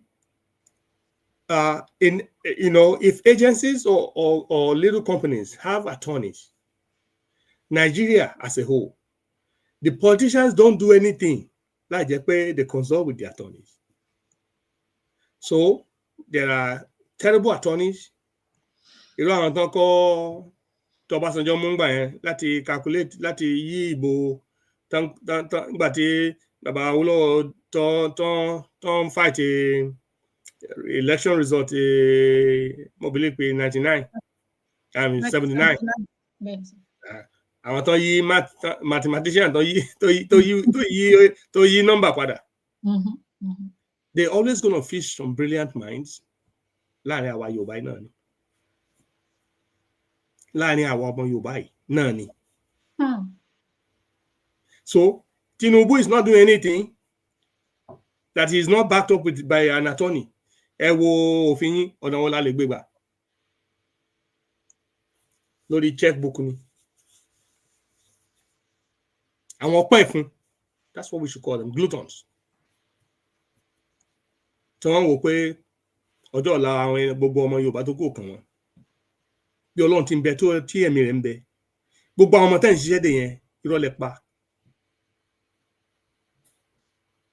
Aṣèrè ní Bíbélì tèmi pè yín ẹ ń kó rọjò ẹ ò mọ ẹni tí ó ń na Ọlọ́run mo fi ṣe rí ẹ lè rò pé ẹ ń dáhùn gbogbo àwọn ọmọ tí yín tàbí ẹ ń pèsè ọjọ́ ọ̀la tó dáa kalẹ̀ fún wọn. Ṣìṣe ní máa ń ṣe ewúrẹ́ tewúrẹ́ fi ń ṣọkọ ìyá rẹ̀. Ṣìṣe ní ṣàgùntàn tágùntàn fún máa ń ṣọkọ ìyá rẹ̀. Gbogbo ẹ̀yin àgbààgbà ọmọ nílẹ̀ Yorùbá tẹ́ rò pé ẹ ó fi ṣìṣe ti yín ẹ kó bá ọmọ Yorùbá lágbára Ọlọ́run ara yín lẹ́ fi ṣe owó tó gẹ̀dẹ̀ bá gbé ara ẹ̀ ní òfin náà. Ẹ ní kó nǹkan kan jọ fáwọn ọmọ yín Ọlọ́run mo fi ṣe rí ẹ lọ kọ́ kalẹ̀. Àfi tí ìbá ṣe pé àtọmọ tí ò lẹ́ṣẹ̀ lọ́wọ́ lẹ́ ń kó bọ́wọ́ tí yín bọ̀ lọ́wọ́ lókù. Because out of your own selfish desires and interests, you want to destroy a whole race. Ọlọ́run tó dá ẹ̀yà yìí kò ní gbà fún yín. Àtọ́ ẹ̀pẹ́ ẹ̀jọ́ Ọlọ́run lọ lókù. Torí èmi gan fúnra mi ń pe Ọlọ́run mo ń pè ní sínú ìjà yìí. After I put work die in Yoruba, so I put die in Yoruba because Bible tells me that he created all things for his own pleasure. How will a man therefore deny God his pleasure? You want to deny the Yoruba race their own portion, our own possession? No. Me ò sì rò pé wà ní òfin Ọlọ́run. Because tó bá wù láti dá ìran Yorùbá, so wù láti pa ìran Yorùbá run ni. Èmi ò rò bẹ́ẹ̀. Kò sí àpẹẹrẹ kan tó fi hàn mí bẹ́ẹ̀. Àpẹẹrẹ tó fi hàn mí ni pé àwọn èèyàn kórìíra ọ̀tọ̀ wọ́n ní ìdá wa ń pèrè lẹ́rú. So gbogbo ọkàn tó bá dàpọ̀ mọ́ irú àwọn tó ń fi àlẹ́tọ̀ jẹ ọmọ Yorùbá. Look at this man, Farotimi. Kì í ṣàṣẹ ọmọ Yorùbá nation. Kò jọ Yorùbá nation pé dandan kí Yorùbá lọ. Gbogbo nǹkan tó ń jà fún bí bàbá lọ́wọ́ ni pé kí ilẹ̀ Nàìjíríà kó lè dáa. Òótọ́ àwọn akọ́lá àjọ pé a fẹ́ máa jẹ́ Nàìjíríà àwọn òyìnbó náà kó dá papọ̀ nínú ìmọ̀tara wọn fún ìfẹ́ ara wọn. Nǹkan tó ń sọ ni pé nínú ìfẹ́ ara wọn yìí ẹ jẹ́ ká gbára wálẹ̀. Káyé kó dẹjú fọ́mọ Yorùbá fún orílẹ̀-èdè Nàìjíríà. Bá ṣe kó wa papọ̀ yìí pé we still can be together because bàbá Awólọ́wọ̀ náà ní irú mẹ́rin yẹn tẹ́lẹ̀. Pé Nàìjíríà lè gòkè àgbà as a nation láì sáàbò interest àwọn tó kó wa jọ. This is what this man is fighting about, that there's corruption in everything. He's exposing the evils of the people in government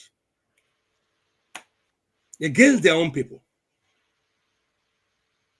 Ni mo ṣe gbàládùra pé bọ́lọ́run bá fẹ́ tó bá wù Ọlọ́run bẹ́ẹ̀ kò ní jẹ́ kán fi ẹ̀mí Dele Farotimi pàrókò ibi. Àmín. Lágbára Ọlọ́run á tú sílẹ̀ nínú wàhálà tó wà o.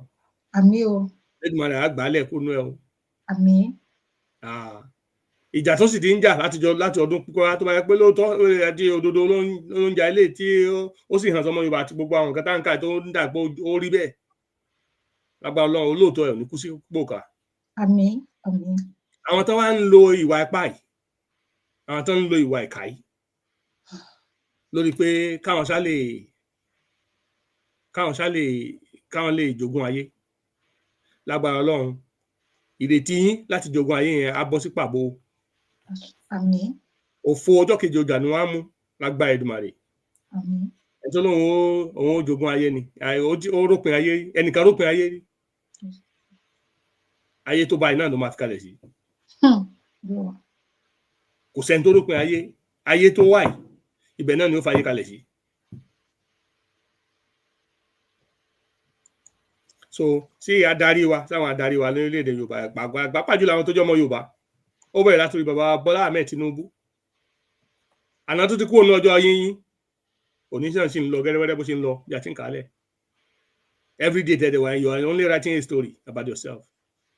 Àwọn ọ̀nà tí yín náà èmi ò mọ irú ìrántí tí ọmọ Yorùbá rántí yín o ṣùgbọ́n Yorùbá máa rántí nígbà tọ́jọ́ bá yá bóyá àdúrà ni wọ́n mọ̀ ṣe fún yín ní ibi tẹ́bí wá bóyá pèsè ni wọ́n mọ̀ fi ránṣẹ́ èmi ò tí ì mọ̀ ṣùgbọ́n mo mọ nǹkan kan mọ̀ pé gbogbo ọmọ Yorùbá tó bá mọ Gani Fáwẹ́hìnmí lónìí àdúrà ni mo mọ̀ pọ́n ṣe fún kì wá ṣe fóun nìkan torí tí n bá rántí Gani tí n bá ṣàdúrà fún èmi ń ṣàdúrà fún àwọn ọmọ Ondo.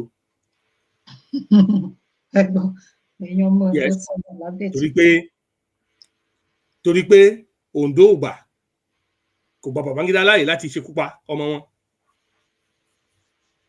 bóyá by mistake ni o bóyá kì í ṣe mistake o ṣùgbọ́n wọ́n dáàbò wọ́n mọ́ wọn jẹ́ kó rí pa. For that one single reason, my respect always to the Ondo people. Ọmọ kìtì bá rántí Awólọ́wọ̀ èmi ò ṣe pé fún àdúrà ni mo máa ń ṣe fún kì wá ṣe ṣàdúrà Awólọ́wọ̀ nìkan bí a ṣe ń ṣàdúrà sí Awólọ́wọ̀ bẹ́ẹ̀ ni mo rántí Ìkẹ́nẹ́ pé bí ọba ṣe tó kò fi tẹ̀lé àmàyà pé ọmọ Ìkẹ́nẹ́ ni mí tí gbogbo àfẹ́kẹ́nẹ́ àfẹ́mí gbàtó dọjọ́ alẹ́ tó ń wò pé ọjọ́ ń lọ bí àná ló tó kọ́ specialist hospital kan sí Ìkẹ́nẹ́ gbogbo aládùúrà Ìkẹ́nẹ́ á di agbèrú Ìkẹ́nẹ́ á dàgbà ní orílẹ̀-èdè Yorùbá ìran wọn àwọn ní jẹ ẹni tán fọwọ́ rọ́ sẹ́yìn. So I pray for the memory of that man of Awolowo and I pray for the homeland where he became a blessing to us. Èmi ò mọ̀ bóyá àwọn èèyàn lè gbàdúrà fún Bọ́lá Ahmed Tinubu bẹ́ẹ̀ ìyẹn tán bá tiẹ̀ mọ̀ ibi tó ti wá bóyá Èkó ni o bóyá Àràgbèjì èmi ò mọ̀ ṣùgbọ́n Yorùbá ṣáà ni.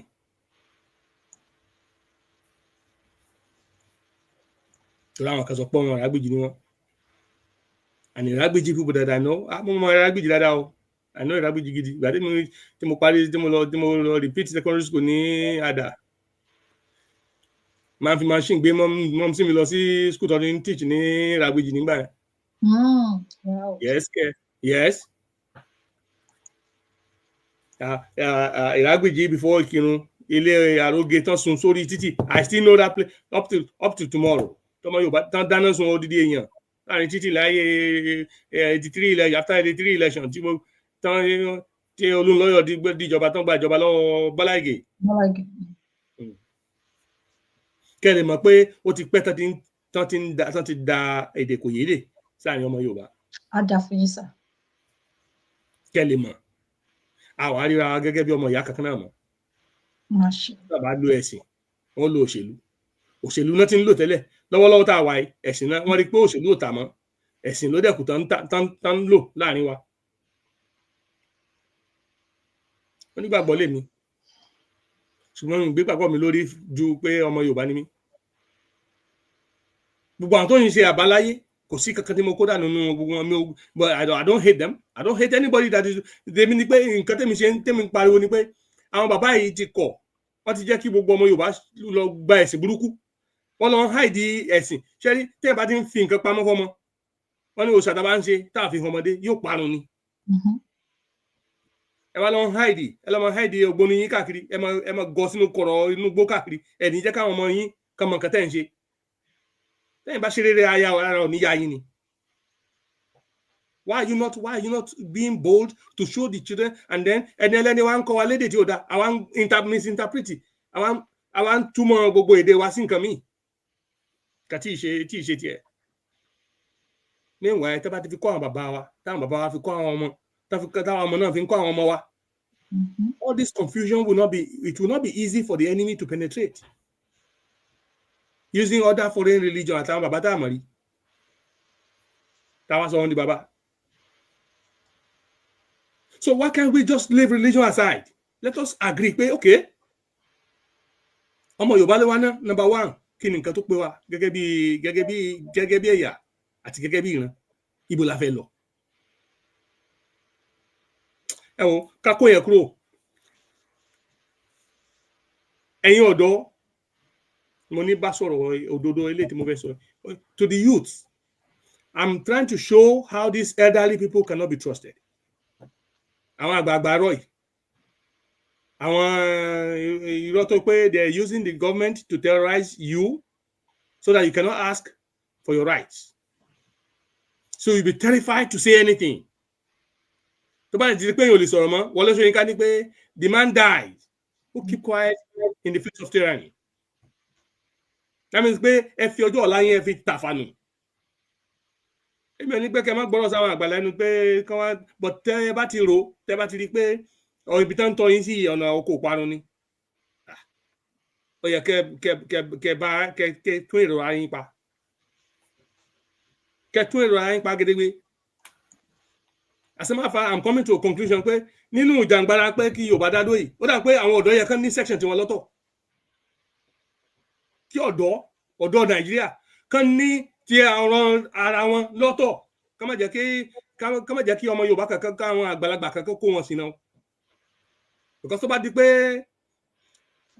ẹ mọ̀ tí àwàdà bá ti ń wọnú tàbí bí èké bí Robin kankan bá ti ń wọnú movement, it's a problem. Tá bá ti lè nà tún fúnra wa, tá bá fi òdodo sí. Àwọn bàbá ọlọ́pàá ló pé ilé tá bá fi tọmọ ìlú òwò. Tẹ́ bá bá kan fi tọmọ kan wo kó wó palẹ̀. Hold on, sir. Daddy, Anikọ sir, ẹ káàbọ̀ sórí ètò ẹ rọra sà o. Àmọ́ kí n yẹ kó ètò. Ẹ pẹ̀lẹ́ sà. Bàbá mi, Dr. Abiodun Ojo, ayé yẹn dá ọ pẹ̀lú ọ̀rẹ́ yìí. Túndé lórúkọ tèmi, safety domain láti ń pè láti Dallas, Texas. Ẹ ṣeun. Mo dúpẹ́ lọ́wọ́ yín fún gbogbo àwọn ọ̀rọ̀ tí ẹ ti sọ. Ṣe rí ibi tí ẹ bá ọ̀rọ̀ dé yẹn, inú mi dùn gidi nítorí pé ibi tí ẹ fẹ́ fi orí ọ̀rọ̀ yẹn sọ nìyẹn pé àwọn ọ̀dọ́ ọwọ́ wọn ló kù sí. Any of us, àtẹ̀yìn àtẹ̀mí àti ìyálájé, any of us tó bá ti kọjá 50 years, mo mọ̀ wípé afẹ́ akọ àwọn bàbá wọ̀nyí eléyìí tó yẹ kó jẹ́ ọjọ́ ọ̀la wa àwa ló yẹ kó eléyìí tó yẹ kó jẹ́ ọjọ́ ọ̀la wa àwọn bàbá wọ̀nyí wọ́n ti jẹ́ papọ̀. Eré ilé táwọn sáǹsìn ni pé kọ́mọ jẹ táwọn ọmọ wa mọ́ kọ́mọ jẹ mọ́ torí wọ́n rẹ́dí àti jẹ gbogbo ẹ̀. Unfortunately, people like Ariafe Babalola, I'm mentioning the name not because of even what is going on right now, but because of the disappointment tí àwọn generations wọn tí generation wọn tó kó bá generation yìí àti generation tí wọn ti bí. Bàbá wa lẹ́sẹ̀jì Ọbáfẹ́mi Jeremiah Awólọ́wọ̀ laid a very solid foundation, very selfless efforts, very, very visionary future. Ni bàbá yẹn ni he was able to envision a future for the then Western region dominated by the Yorubas. Bàbá yẹn, from what I heard, wípé the driver, his own driver tó ń wá òun, he doesn't want the children of his own driver. He doesn't want the children of his own driver to become the driver of his own children. Mm-hmm. That was the word of late Chief Obafemi Awolowo. Yes. He doesn't want the children of his own driver to become drivers of his own children. Mm-hmm. That is leadership. Yeah. He was out there for collective good. Nígbà yìí bàbá yẹn, ibi tí Ọlọ́run tó lẹ́sẹ̀ Ọbáfẹ́mi Awólọ́wọ̀ sí, tí bàbá yẹn bá ní gbogbo street tó wà ní Ìbàdàn tó bá jẹ́ pé bàbá yẹn náà bàbá yẹn ló ní gbogbo ilé yẹn tàbí òun ló ní gbogbo ilẹ̀ Bódìjà, tó ní gbogbo ilẹ̀ Bódìjà pápátá la Awólọ́wọ̀ rà ńgbà yẹn lórúkọ ara ẹ̀.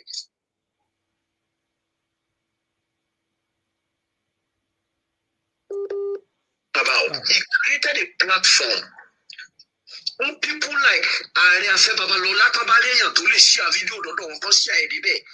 He created a platform láti gba people like Ariafe Babalola kúrò lẹ́yìn àwọn bàbá wọn tó ń wọn lóko. To make sure that they had a future.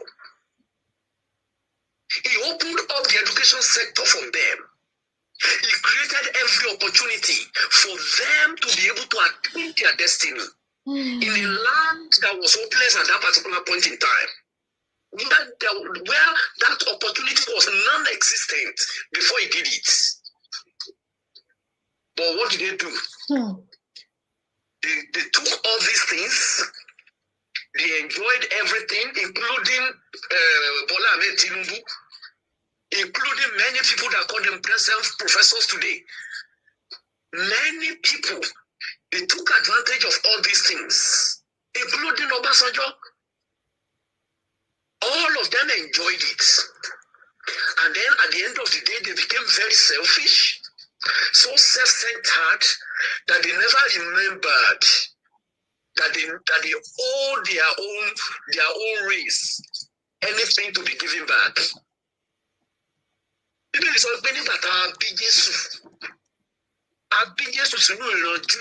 reason tó lọ́n fi jẹ́ kán bí sínú ìran Júù, Ọlọ́run lè ṣe kán bí sínú ìran Arab, Ọlọ́run lè ṣe kán bí Jésù sínú ìran Yorùbá. But when Jesus Christ was born, Bíbélì jẹ́ kó yé wa yí pé there is a man tó lọ wo ọmọ tí wọ́n ní wọ́n bí ní Luke chapter 2 verse 34. Wọ́n pè máa yẹn ní Simon. And when he looked at the face of the child, Jesus, the man said, he said, the birth of this Jesus, also for Mary, only the birth of this child is for the rising of some people in Israel. He said the birth of this child at the same time is also for the falling of some people in Israel. It means the coming of Jesus has a purpose to fulfill in the life and the generation of the Israelites. That's exactly what happened to Chief Obafemi Awolowo. He had a purpose to fulfill within the Yoruba race. And every one of us, that one, kan bí mi sí Washington, ó bí owó Ọlọ́run kan bí mi sí New York. Ọlọ́run ò ṣe bẹ́ẹ̀, Ọlọ́run ṣe mí lọ́mọ Yorùbá. It's the same way tí Jésù ṣe ní purpose, lèmi náà ní purpose to Yorùbá race. And to every one of these elders, the same way they had their own purpose. And that's why tó jẹ́ pé Chief Obafemi Awolowo was empowered by God to be able to create that platform for them so that they can come ahead and liberate the black race. But what did they do? They disappointed the entire black race. With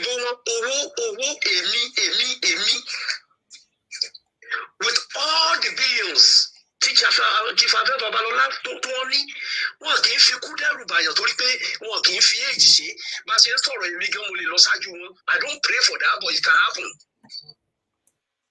But one thing that I'm sure of is tí ààrẹ Afẹ́ Babalọ́lá bá lò pátápátá ní òru wọn ò lè bẹ́ẹ̀ pé wọn lè lo 50 years mọ́. 5 now, I can bet it he cannot spend additional 50 years. But they are ready. They are ready to destroy generations of 1,000 years, of 1,000 years, and put them in slavery because of the remaining 10 or 5 years. That is the level of the kind of elders that we have in Yoruba land. And here comes my support. Continue for the youth. My own support for the youth. So they can see because I'm a they will go. And if it won't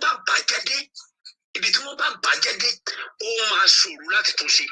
So mo ẹ̀tọ́ Ọlọ́run ní gbà fún wọn débẹ̀. Àmín. Mo ẹ̀tọ́ Ọlọ́run ní gbà fún wọn. Àmín àṣẹ. What kind of elders are we talking about? Tó jẹ́ wípé ìran wọn kò tiẹ̀ jọ wọ́n lógún. Wọ́n ń pààyàn lọ́tùn, wọ́n ń pa lọ́sì. They are not even saying anything. They are busy building estates. They are busy building mansions, giving billions to Queen's College. How much has he given back to the people of Ekiti? Children of Ekiti, how much has he given back? So, but the criminal society tí wọ́n create níbi tí wọ́n ti ń pa ọmọ Yorùbá tó ń ṣiṣẹ́ nínú oko ẹ̀ jẹ́jẹ́ tí ò tọrọ lọ́wọ́ anybody tí ò disturb anybody tí àwọn foreigner máa wá In the name of Fulani Estate, and these elders are keeping quiet. Yet, if anybody comes out to speak, this same elder, and they will prefer such a person to be sacrificed by foreigners. Meanwhile, àwọn ọmọ Fúlàní náà ní Kaduna State Governor ló jáde. I saw it on Channels Television. Is it not a shame? And that's the country that more than a shame. We want one Nigeria, and we want country name Nigeria. It's madness, and it is high time for the youth to rise up and deliver themselves, because nobody is going to deliver them. That's right. If they are ready, God is right there to work with us. Thank you, sir. I know, Moka. I just thank you. I continue because I thank you for sharing that faithful belief, to our people.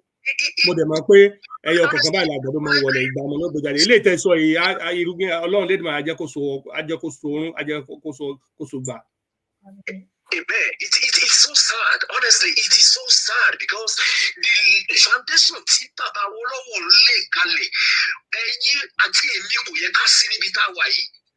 we are supposed to be busy building that country. Dubai.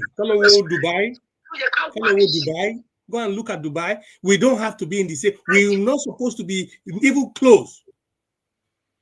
Britain knows it. America knows it. That's why they stole everything from us and gave us dumb heads, imbeciles as leaders. And I said this somewhere yesterday, Money, the reason why these people, they will tell you, Yoruba nation, but let me tell you, this thing is a scam. Only God wants to I've said it in 2 places yesterday. Mindset and what is their mindset? Their mindset ni wípé ọmọ Yorùbá kò tí ì ṣe ààrẹ Nàìjíríà rí. Ọbásanjọ́ tó ṣe ààrẹ Nàìjíríà either as a military head of state or as a civilian in 1999 to 2007 àbí 2003. Àwọn Yorùbá ò gbà pé ìjọba Yorùbá l'Ọbásanjọ́ ṣe because kò ṣe ní kò fi sí jẹ́ kí n jẹ pẹ̀lú ọmọ Yorùbá. Àwọn other people ní Ọbásanjọ́ wọ́n lọ. Gẹ́gẹ́ bó ṣe ṣe in 79. Their own time láti gba oil block tiwọn inú bo ni wọ́n dẹ̀ wọ́n oil block wọ́n dẹ̀ wà inú Nàìjíríà ló wà, and that's exactly why they are dragging things. That is the secret of it. Inú Nàìjíríà ni àwọn náà fẹ́ gba oil blocks, àwọn náà fẹ́ fi ìjọba tiwa lélẹ̀ ọmọ ẹni òsì ní bẹ̀rẹ̀ káfílẹ̀ kẹsí ìjọba ẹlòmíì. That is their own target. Àwọn believe pé time táwọn náà mọ̀ pé Nigeria is a cake. Nigeria belongs to nobody. Ẹni tó bá débẹ̀ ń bu tiẹ̀ ní. So and that is the secret of them not supporting anything. But whether they support it or not, God has supported us, and God will deliver us from the hands of this elders. Amen. Yes, sir. Thank you. God bless you richly. You too, sir. Every time, I like your passion, I like your passion, and the Lord will strengthen you further. So, again, my daughter mi sí àwọn ọ̀dọ́ nílẹ̀ yìí Nàìjíríà. Mo mọ ẹnìkan ológun olólùwà òun lórí àwọn ọ̀dọ́ ní yóò diaspora. Mo mọ ẹnìkan Omeyo ló ń jẹ́ olórí àwọn ọ̀dọ́ ní ilẹ̀ Yorùbá. Àtàwọn ọ̀dọ́ tí wọ́n ti tọ́jọ́ fowósowó tọ́jọ́ tí ń ṣe papọ̀. Èmi rò pé it's high time that you guys rose like this, like our supporter, our friend here, our father here just suggested. It is time for the youth to have a stronger unity, a stronger bond, a stronger focus on how to deliver yourselves and your nation from the hands of these imbeciles. Talk about our leaders that are ready to destroy your tomorrow. I'm back. Yes, I will call Prophet Ologololuwa. Àwọn kankan wà tí máa ṣàlàyé fún wọn yìí lẹ́kùnrẹ́rẹ́. Màá dé expect pé kán gbé ṣiṣẹ́ lórí ẹ̀. Ọlọ́run lè máa rí tiwọn lẹ́yìn. àwọn ogun ọ̀run á tì wọ́n lẹ́yìn àtòmẹ́yọ̀ ńlẹ̀ ní Nàìjíríà Ọlọ́run á tì wọ́n lẹ́yìn because àwọn bàbá yìí if you allow and you leave your eyes and you watch and before you know and you say Jack Robinson they will be doing something else will happen. Ẹ ní fìjà ilẹ̀ fáwọn ọmọ yín láti jà o mo gbà ládùúrà ẹ ní fi kalẹ̀ fáwọn ọmọ yín láti jà lágbára Elédùmarè Ọlọ́run á fún yín ṣe. The youth of Yoruba youth must stand up now and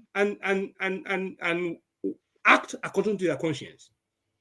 Bàbá ṣe fẹ́ kó rí lọ́la bẹ́ẹ̀ nìkan ṣe gbé ìṣiṣẹ́ wọn sí.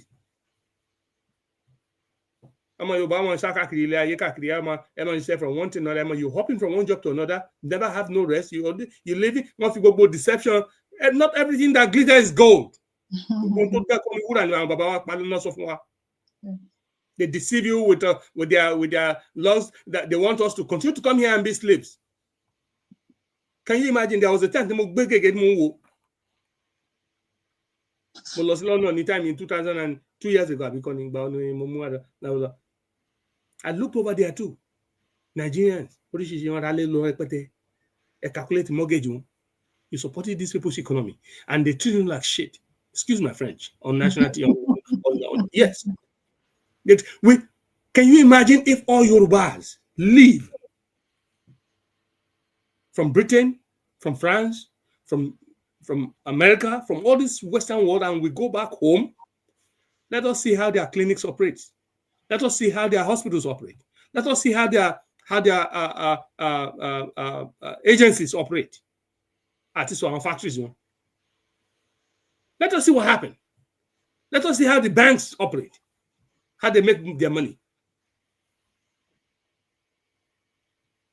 You pay mortgage and you're financing other people's lifestyles, and their children will be one you are your poro.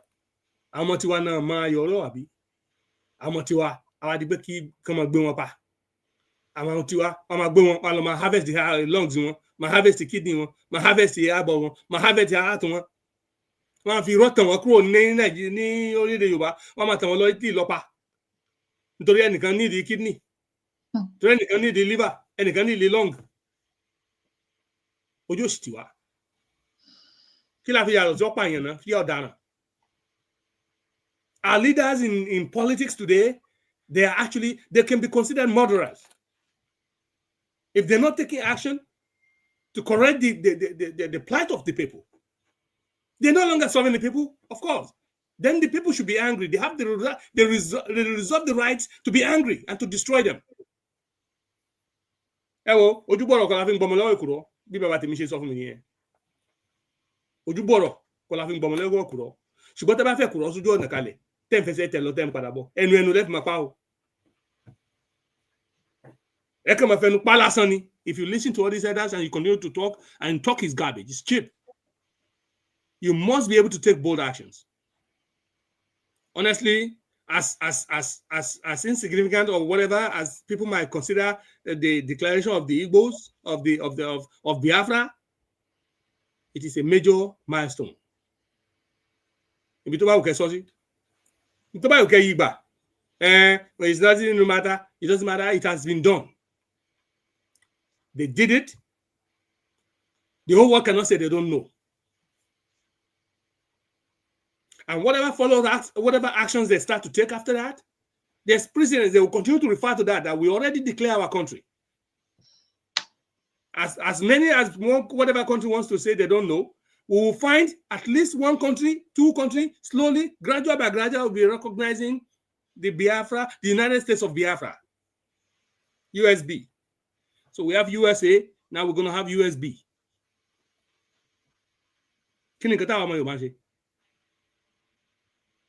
Why are we allowing this confusion among ourselves? Why are we not taking concrete steps towards actualizing what we're actually doing and what we've been professing? The world has seen us. Yes, we've been very mature in our approach. But if the world is not going to listen, then they want to hear the other language. And until they see that threat, they will take us for granted.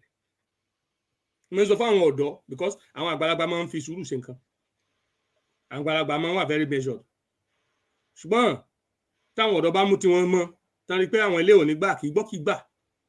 Ṣé ọ̀pọ̀ ọmọ burúkú náà wọ́n ló lọ́jọ́ tiẹ̀? àwọn bàbá wa ló máa ń pa lówe bẹ́ẹ̀ torí wèrè ta náà sì máa ń ní wèrè inú ilé téèyàn ọ̀dọ́ bá wá fi àwọn àgbàlagbà kalẹ̀ tẹ́ni pé àgbà ni wọ́n nǹkan tán lóòótọ́ fi tàn wá jẹ ni o wọ́n mọ̀ pé a máa ń bọ̀wọ̀ fáwọn orí wa àwọn aládéládé orí wa ntọ́ba làṣẹ tí kìnnìkan làṣẹ náà ṣe tàwa sóko ẹrú lákọ̀ọ́kọ́ wọ́n sì mọ̀ pé a máa ń bọ̀wọ̀ fáwọn àgbà àìrágbàfín ọmọdé kan gbọdọ̀ bá gbà gbọdọ̀ tó bàbá ń sìn o tàbá jẹ́ kán tọ́ abọ́sọ̀ lọ́yẹ̀ kejì ẹ̀yin ni mo rí bá wí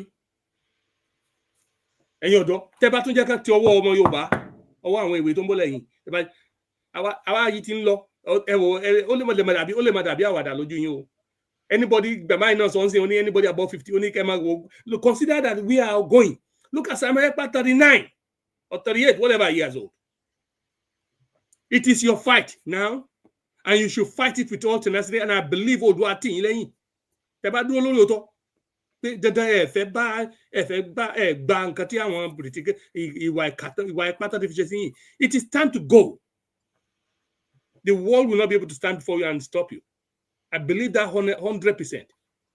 tá a bá dẹ̀ gbé ṣiṣẹ́ kẹ̀kan rí pé ẹ ti gbé ṣiṣẹ́ òtútọ́ ẹ̀rù onígbà àwọn kọ̀ọ̀kan tó yìí tán ní ìfọ̀ntánlẹ̀ kan náà tán lè tì yín lẹ́yìn wọn ní fẹ́ sọ̀rọ̀ torí wọ́n ti kó wọn láyà jẹ because the state is using the instruments of the government to terrorize the people àwọn náà dàn terrorize you àwọn tó mọ̀ pé wọ́n ní lárí so báwọn náà tọkùlù ló ṣe fẹ́ dá sí yín báwọn lọ àwọn orí adé kọ̀ọ̀kan tán tí wọ́n tọkàntọkàn nífẹ̀ẹ́ sí pé kí ọmọ Yorùbá lọ àwọn náà ò ní lè sọ̀rọ̀ torí kìí ṣe gbogbo adé lórí wọn gbálẹ̀ o kìí ṣe gbogbo orí adé èmi mọ àwọn ọba kan mo mọ ọba kan mo lè fogun ọba kan gbárí oníròkèrùn mo lè fi tiẹ̀ pé ibi òótọ́ ló máa tò sí ní tó bá dẹ̀ sọ òótọ́ ni ṣùgbọ́n irú àwọn àgbàlagbà mẹ́rin náà àwọn àwọ̀ pé ibo lè fẹ́ lọ gan ibo kí ni nǹkan tẹ́ ń ṣe àwọn òwe ṣe tán àbí kí ni nǹkan tẹ́ ń ṣe torí àwọn oníbà ń dúró lẹ́yìn èké. Are we ready? The youth must be ready. You have to answer this question. Don't leave the answer for the adults to answer for you. Àwọn bàbá yẹn ò ní dáhùn fún ìbéèrè yín òótọ́ mo sọ fún yín yẹn àwọn àgbàlagbà tẹ́ rí wọn ò ní dáhùn wọn ò ní fi fún yín ní ìdáhùn tẹ́ fẹ́ wọn ò ní fi fún yín o. And so if you want to go, it is time you start working on it. Ọlọ́run adé tì í lẹ́yìn. Actually, my speech tonight is directed to Ológunlólú and Omeyo. Elédùmarè á fún yín ṣe o. Àti gbogbo àwọn ọ̀dọ́ tẹ́jọ́ ń ṣe o. Gbogbo ọ̀dọ́ ọmọ Yorùbá pátápátá tẹ́jọ́ máa ní àjọṣe yín ò ní bàjẹ́. And the Lord will support you. It is time that you guys think about what you really want to do. Àwọn bàbá kan tẹ́ bá rí pé ó yẹ kẹ́ fi ọ̀rọ̀ yín tó létí pé tó ẹ ṣeun o báyìí kẹsẹ báyìí làbá fẹ́ rìn o Ọlọ́run akọyín mọ̀ ṣe ó yẹ kẹ́ fi tó wọn létí ṣùgbọ́n you have to start making your own bold moves otherwise the world will take you for granted. Ẹ ṣé. Wow, ẹ kó oṣù ọpọlọ láti àárọ̀ sá. Ẹ bá mi gbé gbòòsà fún gbogbo lé fún bàbá ẹgbẹ́ Dr. Abiodun Ojo. Ọpọlọ yín kò ní dọ́bà lágbára lọ́wọ́ Ọlọ́run. Ẹ bá mi gbé gbòòsà fún wọn. Nígbà tí mò ń wò tí mò ń dúró tí mò ń wò mo kí ìyàwó Àjọkẹ́ Bọ́dúnrìn pé a kí yín pé ẹ káàbọ̀ sí orí ètò. Màmá tí wọ́n wá láti Kẹ́nà wọ́n dúpẹ́ lọ́dọ̀ yín pé ẹ ṣé o fún àdúrà tí ẹ ṣe fún ìlú bàbá wa bàbá dáadáa títí láéláé la máa ṣèrántí bàbá olóògbé olóyè Ọbáfẹ́mi Jeremiah Oyèníyì Awólọ́wọ̀ ọ̀run rere fún wọn ọ̀run rere ẹ wo ọdún tí bàbá yàn ti kú kò sí ni bí mo ṣe máa ń sọ ní orí ètò wa ní ibi báyìí kò sí ká má dárúkọ wọn ṣẹ́rí mo ro àròjinlẹ̀ máa ń ro àròjinlẹ̀ gan ni sà ìgbà tí ọ̀rọ̀ Barrister Dele Farotimi yìí ṣẹlẹ̀ mi ò bá wọn sọ̀rọ̀ rí mi ò dẹ̀ ṣe pé kí wọ́n lè fi mọ̀ yàn tàbí ṣùgbọ́n mo ṣe torí pé ìfẹ́ mo lè rí i pé wọ́n nífẹ̀ẹ́ ràn wá gan-an tinútinú tọkàntọkàn ọ̀pọ̀lọpọ̀ ìgbà tí wọ́n bá ń sọ̀rọ̀ wọ́n máa sọ̀rọ̀ bàbá Awólọ́wọ̀ máa tẹnumọ́ mi ò kí ń ètò wọn máa ń ṣètò ní ọjọ́ Sunday máa ń wà lábẹ́ ètò Dr. Michael ló dẹ̀ jẹ́ kí n mọ máa yìn wọ́n ní ọmọlúàbí ẹ sọ nǹkan kan lẹ́ẹ̀kan sá ọmọlúàbí àti òtítọ́ mi ò túmọ̀ nǹkan tí mo lè fi sọ̀rọ̀ èèyàn tí arákùnrin èèyàn jẹ́ mọ́ oko gbogbo nǹkan tí ọmọlúàbí máa ní gbogbo iṣẹ́ bíi bàbá Awólọ́wọ̀ gbogbo nǹkan bẹ́ẹ̀ gẹ́lẹ́ irú àwọn tó yẹ kí èèyàn dáàbò bò òun ni arákùnrin yìí bí ẹ̀dẹ̀ ṣe gbà ládùúrà lẹ́ẹ̀kan èmi náà gẹ́gẹ́ bí obìnrin gẹ́gẹ́ bí abiyamọ gẹ́gẹ́ bí ọmọ Yorùbá àtàtà Ọlọ́run á bá wa dá ẹ̀mí wọn sí o torí ẹ̀rù ń bà mí gan ni mi ò mọ wáyé ẹ̀rù ń bà mí fún arákùnrin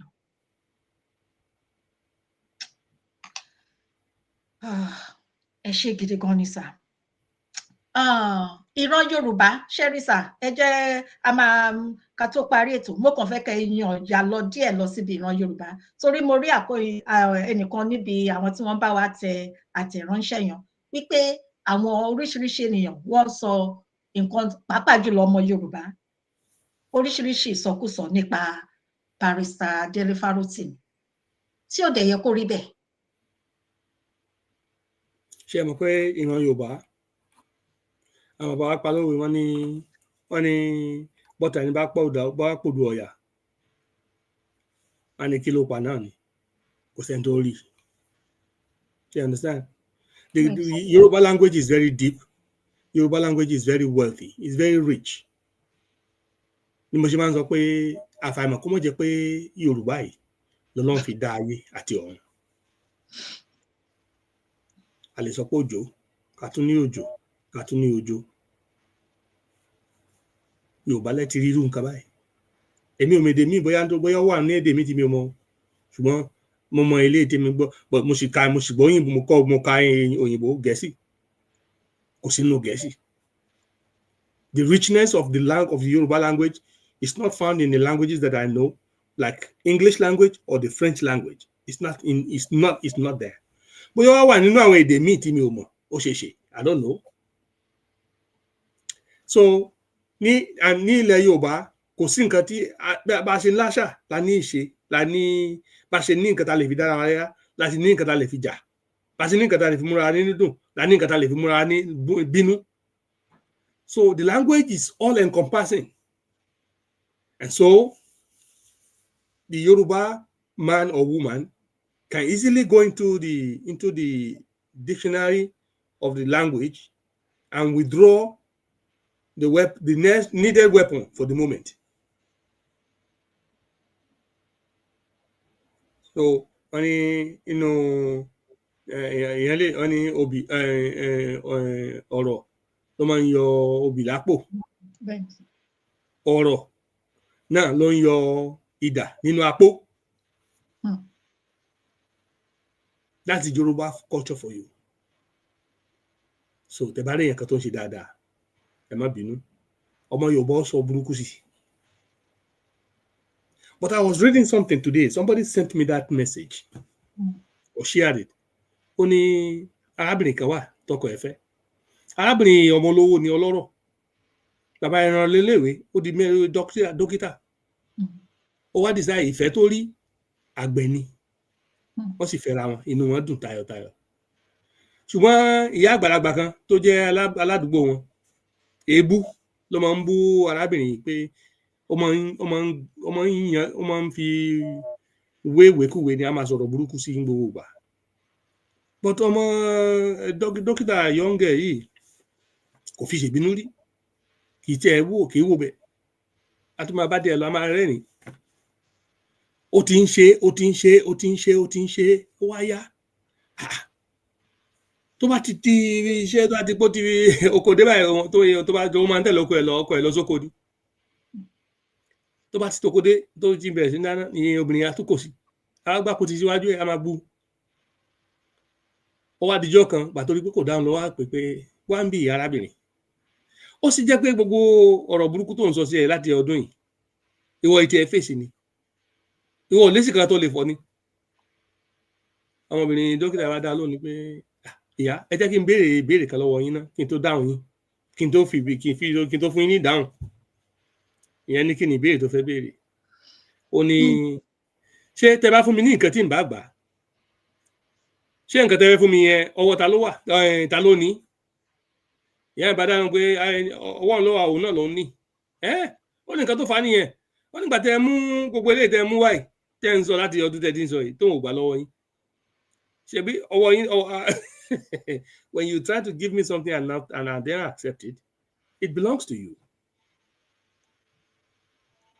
Kàtó máa sọ fún àwọn ọmọ Yorùbá tó ń fi tinútinú tòdodo tọkàntọkàn tó fi ń rìnrìn àjò yìí ni pé tẹ́ bá rí èébú tàbí wọ̀sí lójú ọ̀nà yìí tẹ́ ẹ̀ bá ti gbà lọ́wọ́ àwọn tó ń gbé wá àwọn náà ní nǹkan wọn o. Oòduà Ọlọ́run ọmọ Yorùbá yóò jẹ́ kẹ́yìn ṣàṣeyọrí ẹni tí ní ká ti gbẹ́júmọ́ bí tẹ́ ń lọ. So I'm not surprised tán bá ń sọ̀rọ̀ burúkú ṣe Dele Farotimi bọ́yẹ̀ sọ sí Dele Farotimi làwọn kan náà ń sọ sí Tinubu lónìí. Èmi àmọye ọ̀rọ̀ burúkú tí mo ti sọ sí bàbá tí mo kó tó dípò tí ẹ̀wìn election mi tẹ̀ kó lè win election kan kọ́ bọ̀ torí mo ti wọ Nàìjíríà but eventually you know things work out to be that he will become president. He's there. You know, the nígbà ní sọ̀rọ̀ sí lọ́la. But what I want to encourage those that are working hard and working sincerely, wholeheartedly, fún ìran Yorùbá ni pé don't lose focus. Ẹ má jẹ́ kí ìbínú nǹkan tí Bíbélì tí àwọn yẹn sọ pé ìbínú máa ń yé ó máa ń ba nǹkan dáadáa jẹ́ ni pé once they bring the anger and you accept it, then of course you've given up your goal. But when they bring the anger, whether they use it by verbal violence against you or whatever it is, distort your truth and your sincerity of purpose, when you don't accept it from them and you stay focused on what you're doing, wallahi, Ọlọ́run lè máa pé ẹ ṣe àṣeyege. That's my advice. So let people continue to talk. To bí ẹni pé ó ní àti àpò àti àlìkámà ẹ jẹ́ kí wọ́n jọ máa dàgbà pọ̀. When judgment comes, I'll be aware with lẹ́sẹsẹ.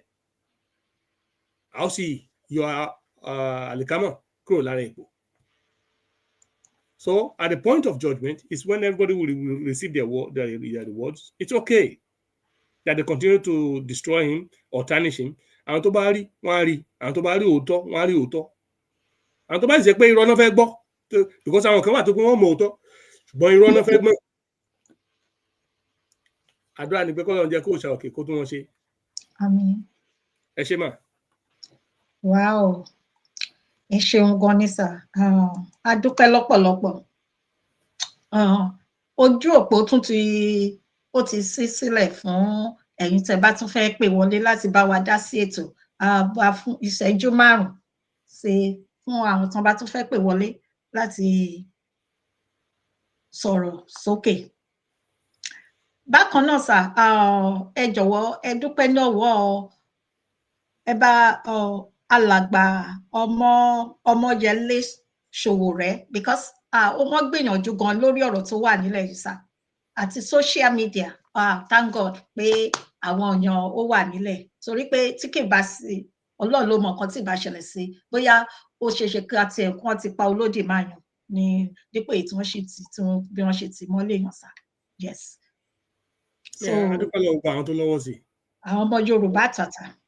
Ọlọ́run ló rán ìrànwọ́ aláìnírànwọ́ Ọlọ́run ni.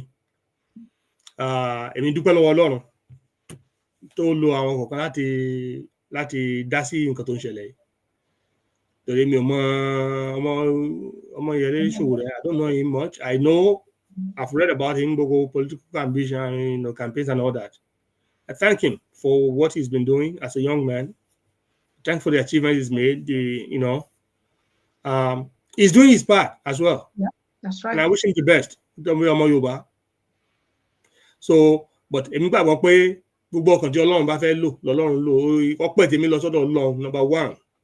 And then ṣé àwọn tó Ọlọ́run lò láti dá arákùnrin sí tí wọ́n sì fi kó yọ nínú àtọkọ̀ tó Ọlọ́run ó tún máa lò láti kó Dele Farotimi yọ kó ẹnu páńpẹ́ tí ìjọba Nàìjíríà rò pa àwọn dè mọ́ yìí. Tó bá wo Ọlọ́run Lédùmarè yóò dojú ti àwọn tó dè mọ́lẹ̀. Ẹ ṣeun gan ni sà. Tí kò bá sí àwọn tó fẹ́ pè wọlé láti tún dá sí ètò ká tó máa lọ, mo fẹ́ sáré sọ àwọn kankan. Láti ìgbà tí ọ̀rọ̀ mọ́mí Títí Aláyọ̀, ẹ káàbọ̀ mọ́mí. Ẹ ṣé gan ni ẹ kú gbogbo gbà o. Mo adúpẹ́ o, ẹ ṣé gan mà. Bí mo ṣe ń sọ láti ìgbà ọjọ́ Tuesday ìjẹta tí ọ̀rọ̀ yìí ti ṣẹlẹ̀ tẹ́ bá rí òun ni ó dàbí pé la fi ń ṣe ètò jù.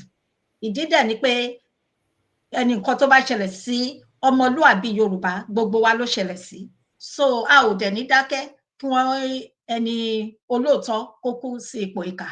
So fún ìdí eléyìí nǹkan táwa wà fún ní orí ìkànnì nìyẹn títí a máa fi gbọ́ pé wọ́n fi Barrister Dele Farotimi sílẹ̀.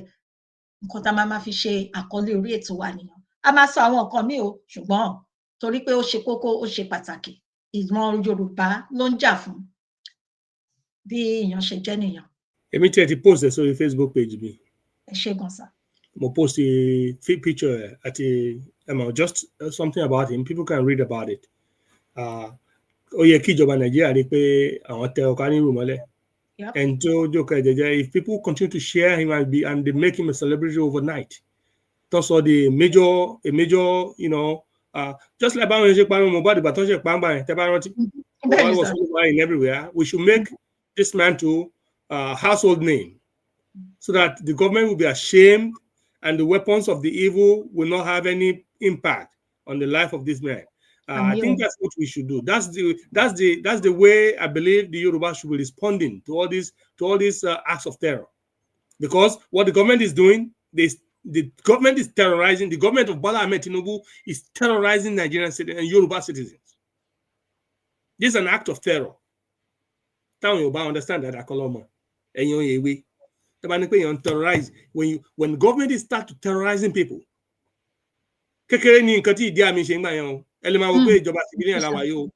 Civilian governments will also terrorize their citizens. What the government of Nigeria did is a terrorist act against citizens. It's not only about Dele Farotimi, it is all about you. To keep you quiet and to keep you in control, so that you cannot seek a future for yourself. You cannot seek a future for your children.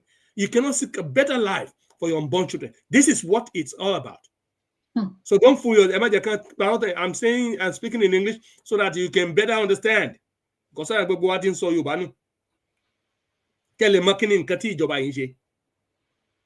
who are the people they're using? The shameless elders, like Afe Babalola. I call them shameless because one nitty you. What to see ho nimbe o to ti wa no daso bo won ton ba fe daso bo won a da ipe bo won ẹ ṣé. Ẹ kú ohun sà. Fún láti èmi ní ọ̀rọ̀ tí mo dẹ̀ máa tẹnu mọ́ nígbà tí ọ̀rọ̀ yìí ti bẹ̀rẹ̀, tí mo ti ń sọ nípa ẹ̀ ní orí ìkànnì yìí, bàbá Afẹ́ Babalọ́lá, àwọn tí wọ́n pè wọlé, bàbá tí wọ́n pè wọlé kẹ́yìn yàn, àwọn náà tún mẹ́nu lọ síbẹ̀, inú mi dẹ̀ dùn. 95 years old òun ni yín. Tẹ́ bá tún pẹ́ jù láyé, mi ò gbàdúrà kú fún yín o. Bóyá ogún ọdún kẹ́ pẹ́ jù ká má rẹ́gbẹ́ rẹ̀ nìyẹn. Kí ni wọ́n máa sọ nípa tiyín? Kí ni bàbá Awólọ́wọ̀ ṣe máa ń tẹnu mọ́ kinní yàn? Tí bàbá Awólọ́wọ̀ bá bojú ẹ̀yìn, kí lẹ rò pé wọ́n máa ṣe fún yín sà? Ṣé wọ́n máa súre fún yín ni àbí wọ́n máa gbàdúrà, wọ́n máa ṣe èpè fún yín, wọ́n máa ṣègùn fún yín? Báwo lẹ ṣe ẹ wò bẹ́ ṣe ṣe ẹ̀yin bàbá Awólọ́wọ̀? Ẹ ṣe ojú, ẹ bà ẹ̀yìn wọn jẹ́. Ìtàn lẹ́ ń kọ lọ́dún, ẹ ti kọ ìtàn, nǹkan tẹ́ ṣe yìí, ó ti lẹ́yìn. Torí àwọn ìran ẹ̀yà Ìgbò, tẹ́ bá rí àwọn ni wọ́n wá ń ṣe kíni, wọ́n wá ń sọ̀rọ̀ sókè. Tẹ́ bá gbọ́ nǹkan tí àwọn ẹ̀yà Ìgbò míì sọ sí ẹ̀yà wa, ojú máa gbàyàn tì. Ṣé ojú yẹ kó gbà wá tì náà báyìí pẹ̀lú nǹkan tó ń ṣẹlẹ̀ nígboro ayé, tàbí pé àwa la gbọ́n jù ọmọ Yorùbá, àwa lọ́lọ́run fún ní òye jù, àwa la mọ̀ rìn jù, àjíṣe bí Ọ̀yọ́ láàrí, ẹnìkan ṣe bí Aláàfin. Kí ló dé? Kí ló nǹkan tó ṣẹlẹ̀ sí wa? Àwọn Ìgbò wa ti ń declare country wọn, àwa sì wà lórí pé àwọn rákòrò. I'm very, very disturbed by that. Honestly, I'm very, very disturbed. No matter what. Ẹ̀ṣin tó bá ṣíwájú náà ń gbé first. We cannot continue to be table running in one circle. We cannot. Ẹ̀yin ọ̀dọ́ gbọ́dọ̀ sọ yín di àga bàbà tó ń yípo lójú kan. Ẹ jẹ́ ká mọ̀ bí tá à ń lọ. Let us know where exactly we're going. Ẹ jẹ́ káwọn kan tètè mọ̀ bóyá ìhìn lọ́lọ́run ní pé káwọn ọmọ ọjọ́ kò sí ká tètè kú mọ̀ pé ìwẹ́ tọ́lọ́n bá ti dé ẹkúkú gbé wa kẹ́ sin wá síbí àbí kí ni ìtumọ̀ gbogbo ilé ìta ń bá káàkiri náà. Sherry, sir. It's a very sad day. Yeah, it's a very, yeah, it is, sir. Sherry, oníkálùkù ti ní backup plan. She get me, sir, because oníkálùkù ti ní backup plan. Ṣùgbọ́n nǹkan tèmi kàn mọ̀ tó dá mi lójú ni pé ìran Yorùbá kò nídìí ohun gbàgbé bí Ọlọ́run ṣe ń bẹ tí ẹ̀mí ẹ̀ wà. Torí àwa kan wà, àwọn ọmọ bàbá Awólọ́wọ̀. Bẹ́ẹ̀ ni, irú èmi, mo dẹ̀ mọ̀ pé irú ẹ̀yin náà báyìí, ọmọ bàbá Awólọ́wọ̀ ni wá. Àwa dẹ̀ máa ṣe kí ni, a máa ṣe ẹ̀yin bàbá Awólọ́wọ̀ dáadáa. À ń gbà ládùúrà pé àwọn tó ń bọ̀ lẹ́yìn gan kódà a máa fi lé wọn lọ́wọ́ bí Ọlọ́run ṣe ń bẹ tí ẹ̀mí ẹ̀ wà. Bẹ́ẹ̀ fẹ́ bẹ́ẹ̀ kọ́. Nígbà tó máa ṣẹlẹ̀ ní Ọlọ́run nìkan ló yé o back ni. No retreat, no surrender. Bẹ́ẹ̀ ni mo sọ fún yín. Amen.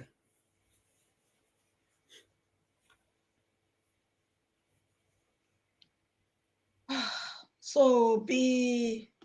bó ṣe jẹ́ nìyẹn, Ọlọ́run nínú agbára ẹ̀ ó máa dìde ìrànwọ́. A máa pe ẹ jẹ́ ká bẹ̀rẹ̀ sí ní ṣe àdúrà. Inú mi dùn tẹ́yin náà sọ pé ń ṣe àdúrà. Àti ọkùnrin àti obìnrin, gbogbo wa ni abiyamọ. Tá bá nífẹ̀ẹ́ ìran wa, àsìkò rèé, ẹ jẹ́ ká bẹ̀rẹ̀ àdúrà. Àsìkò tá a wà yìí, àsìkò tó lágbára ni. Irú Ọlọ́run tẹ́ bá gbàgbọ́ nínú ẹ̀, ẹ jẹ́ ká máa gba àdúrà. Torí pé ẹ worú alàgbà Dele Farotimi yàn. Ká sọ pé ìlú tó dára ni, ìran tó dára, ó yẹ kí gbogbo wa ká gbé kàn sẹ́yìn ni. Ká fọ̀jà fún un báyìí kó má jábọ́. Bẹ́ẹ̀ ni. Ṣùgbọ́n kí ló dé tó yẹ pé irú àwọn èèyàn bẹ́ẹ̀, irú àwọn àkàndé èèyàn bẹ́ẹ̀, kí ni dé? Láti ẹ máa rò pé bóyá ẹbí mi ni, ṣe get mi sà, látìgbà tó ti ṣẹlẹ̀, mo take care, ó jẹ́ ẹ̀dùn ọkàn fún mi gan ni sà, látìgbà náà, láti ọjọ́ náà sà. Ọlọ́run á gbà wá. Àmín Jésù. Ìgbàdúrà lásán o. Èmi kọ́ dédé kí ọkọ̀ dédé sọ pé ẹni tó bá fẹ́ tanra ẹ̀ jẹ, Ọlọ́run á gbà wá kó mọ́ ṣiṣẹ́ tó lẹ́yìn. Olúwa ó pẹ̀lẹ́ nídìí ọ̀pẹ. Ẹ̀yin ọ̀dọ́, ẹ wò, Ọlọ́run kọ́ yín máa ṣe o. Àmín. Iṣẹ́ tó bá yẹ kẹ́ gbé, ẹ jẹ́ káyé mọ̀, ẹ jẹ́ káyé rí pé ń gbé ṣiṣẹ́. Ṣùgbọ́n kẹ́kọ̀ọ́ máa tójọ́, kẹ́ máa yí from one plan A to one plan B, kẹ́ máa yí káàkiri bí àga bábà, kẹ́ jẹ́ káwọn èèyàn máa parọ́ tàn yín, káwọn èèyàn máa parọ́ yí ipò káàkiri lójú kan. Ẹ wò, Ọlọ́run yóò pẹ́ wá tì. Again, my advice goes to the youths. Please, secure your girdles tight. It's a battle to the finish. This is not about lying. This is not about preaching violence. It's about talking about the facts and taking steps, concrete steps towards it. America bá já wọn nígbà lu wọn kalẹ̀, wọn ní America ní wà bó ṣe wà yìí. Ó tọ́ mo sọ fún yín yẹn. Tẹ́ bá sì ń tẹ òkúrọ̀ lọ lójú ọ̀nà. Tẹ́ ń tẹ lọ, tẹ́ ń bá ń lọ kó lójoojúmọ́, tẹ́ ń kọjá lóye, tẹ́ ń kọjá lọ, tẹ́ ń kọjá bọ̀, tẹ́ ń kọjá lọ. Ẹnu lẹsẹ̀ yín ó mọ. Ẹ kàn máa yí bí àgàbà, ẹ kàn máa lọ, ẹ kàn máa padà. Ẹ máa lọ, ẹ máa padà lórí ẹni. Kò sí nǹkan tí ó ṣẹlẹ̀. Ojúbọ̀rọ̀ kan náà fi ń gbọmọ lọ́wọ́ ìkùrọ̀. Àti gba orílẹ̀-èdè bàbá yín. Ekúdà tí wà lọ́wọ́ yín already. Ekúdà tẹ́ nídìí ní ìmọ̀. Ìmọ̀ tẹ́ nídìí ní òótọ́. Òótọ́ tẹ́ ti mọ̀. Ó yóò sọ yín di òmìnira. Ẹ ṣé. Ẹ ṣeun gan ni lẹ́ẹ̀kan sí. Mo wá fi àsìkò yìí a fi dúpẹ́ ní ọwọ́ gbogbo ẹ̀yin ará lílé, ẹ̀yin bàbá àti màmá dáadáa yìí, ẹ̀yin alálùbáríkà, àtẹ̀yin àti mi gbogbo wa máa jèrè àwọn ọmọ wa o lágbára lọ́wọ́ Ọlọ́run. Bí a ṣe ń palẹ̀ mọ́ ọdún tuntun tá à ń wò lókèrè, a ò ní fi ìbànújẹ́ wọ ọdún náà lágbára lọ́wọ́ Ọlọ́run. Àmín o Kristi. Ìfẹ́ ìran wa tá a ní ilẹ̀ Yorùbá ó máa túbà, ó máa túṣẹ. Àwọn onílẹ̀ wọ́n máa dìde. Bàbá Awólọ́wọ̀, ibikíbi tẹ́ bá wà bàbá, ìran Yorùbá tẹ́ fi sílẹ̀, à ń pè yín o lọ́wọ́lọ́wọ́. Mo dẹ̀ mọ̀ pé mi yín ó ń lọ káàkiri, bẹ́ẹ̀ ni èmi nígbàgbọ́ yan nínú ọkàn mi. Torí pé mo mọ̀ pé inú bàbá Awólọ́wọ̀, ibikíbi tí wọ́n bá wà, inú wọn ò lè dùn sí gbogbo bó ṣe ń lọ fún ìran tí wọ́n fi ẹ̀mí wọn lélẹ̀ fún.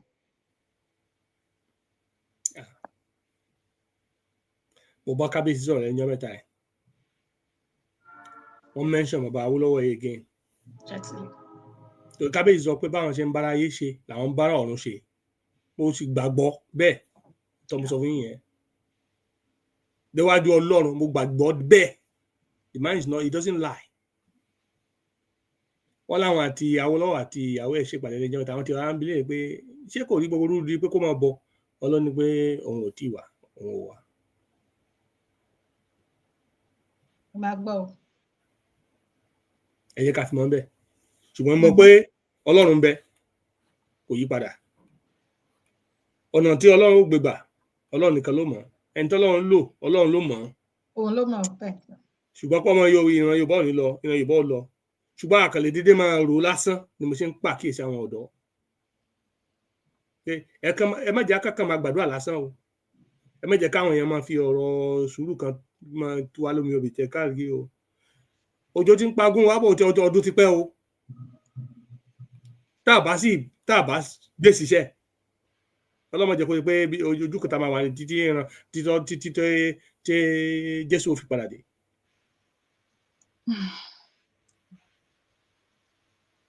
Ọlọ́run lè máa fún wọn ọ̀nà tí wọ́n gbà rìn ọ̀nà tí wọ́n gbé gbà Ọlọ́run kọ́ wọn. Àmín. àbí kọ́lọ́n kọ́ wù wá.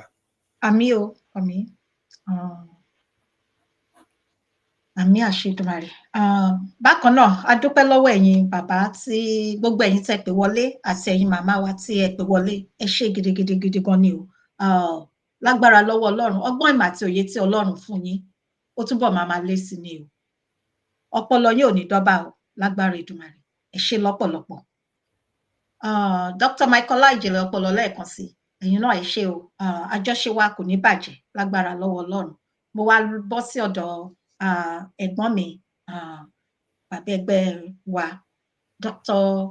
Abiodun Ojo lẹ́ẹ̀kan sí pé ẹ kú iṣẹ́ bí ẹ ṣe ń ṣe ti ara yín ẹ ń ṣe ti ìran yín ẹ kú ìnáwó nára ẹ kú ìfi àsìkò sílẹ̀ gbogbo dáadáa gbogbo ohun tó dára láyé kò ní wọ́n yín kò ní wọ́n àwọn ọmọ yín ní agbára lọ́wọ́ Ọlọ́run ìjáde àti ìwọlé yín ó máa ní ayọ̀ ó máa ní ìbùkún nínú ní agbára lọ́wọ́ Ọlọ́run ìbànújẹ́ kò ní jẹ́ ti yín lágbára Èdùmàrè gbogbo àwọn ọmọ yín pátápátá ní kọ̀ọ̀kan gbogbo ibi tí wọ́n bá ń dé ọ̀run máa gba ibẹ̀ fún wọn ní lágbára Èdùmàrè wọ́n máa rí ògo wọn lò inú mi máa ń dùn tí mo bá ń gbọ́ àwọn ọmọ Yorùbá tí wọ́n ní orúkọ Yorùbá tí wọ́n ń ṣe dáadáa bẹ́ẹ̀ ni mo sọ ó máa ń jẹ́ ayọ̀ ó máa ń fún mi ní ayọ̀ ọkàn mo máa ń fi ń ṣe àdúrà mo tún wá fi ń ṣe àdúrà fún yín pé gbogbo àwọn ọmọ yín ó máa bò sí rere káàkiri gun mẹ́rẹ̀ẹ̀rin àgbáláyé ó dẹ̀ máa ṣe ojú ẹ̀mí yín nígbà tí ire wọn bá yẹ wọn ò ní fi fúláwà sanjọ́ fún yín casket tó dára jù wọn ò ní fi sanjọ́ fún yín o lágbára Èdùmàrè gbogbo nǹkan tẹ́ wá ń ṣe yìí ẹ ní fi ọmọ ṣe ẹ ní fi aya ṣe o àwa níwọ̀ ẹ̀yìn náà sí lágbára lọ́wọ́ Ọlọ́run màmá grandma mo gbà ládùúrà pé alẹ́ wọn ó máa dára ju òwúrọ̀ lọ o lẹ́yìn tó ní síwájú lọ lágbára Èdùmàrè ẹ máa dáṣọ kẹyìn bù wọn o nígbà tí àsìkò bá ti ẹ ṣé gidigidi gan bẹ ṣe ń ṣe alátìlẹ́yìn ni ọ̀run máa bá mi ṣe alátìlẹ́yìn yín ẹ ṣé lọ́pọ̀lọpọ̀ mo dúpẹ́ o mo fẹ́ kẹ́ bá mi kí àwọn aráalé ká tó máa lọ sà.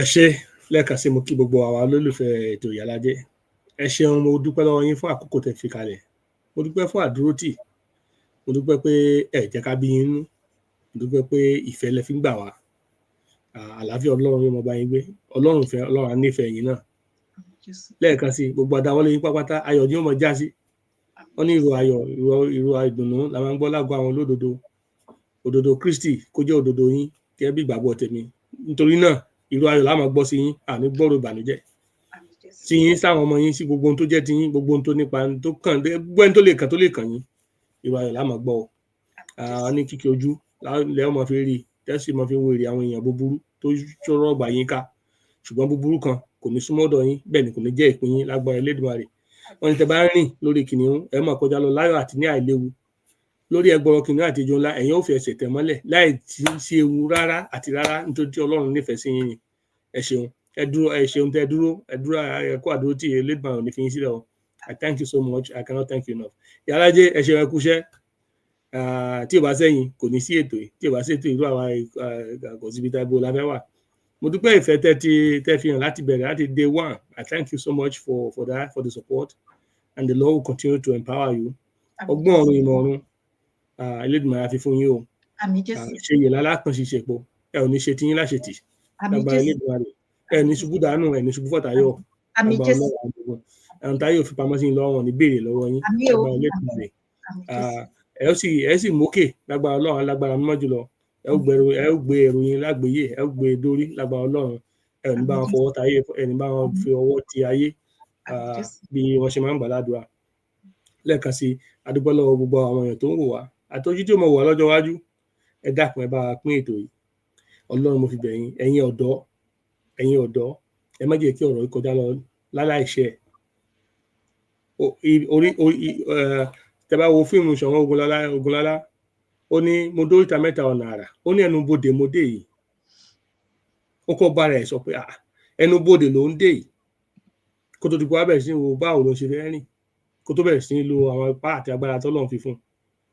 Ẹ wo ipá kan tèmi lè mọ̀ ní ti àdúrà ṣùgbọ́n gbogbo ipá tí Ọlọ́run ó fún yín ọgbọ́n àti ìmọ̀ tọ́lọ́run ló mọ̀nà á fún yín láti rìn gbogbo ẹni tọ́lọ́run Elédùmarè á lò láti jẹ́ kí ọjọ́ ọ̀la ilẹ̀ ọmọ ìran Yorùbá kó dára Elédùmarè á fi fún yín láwárí o. Àmín.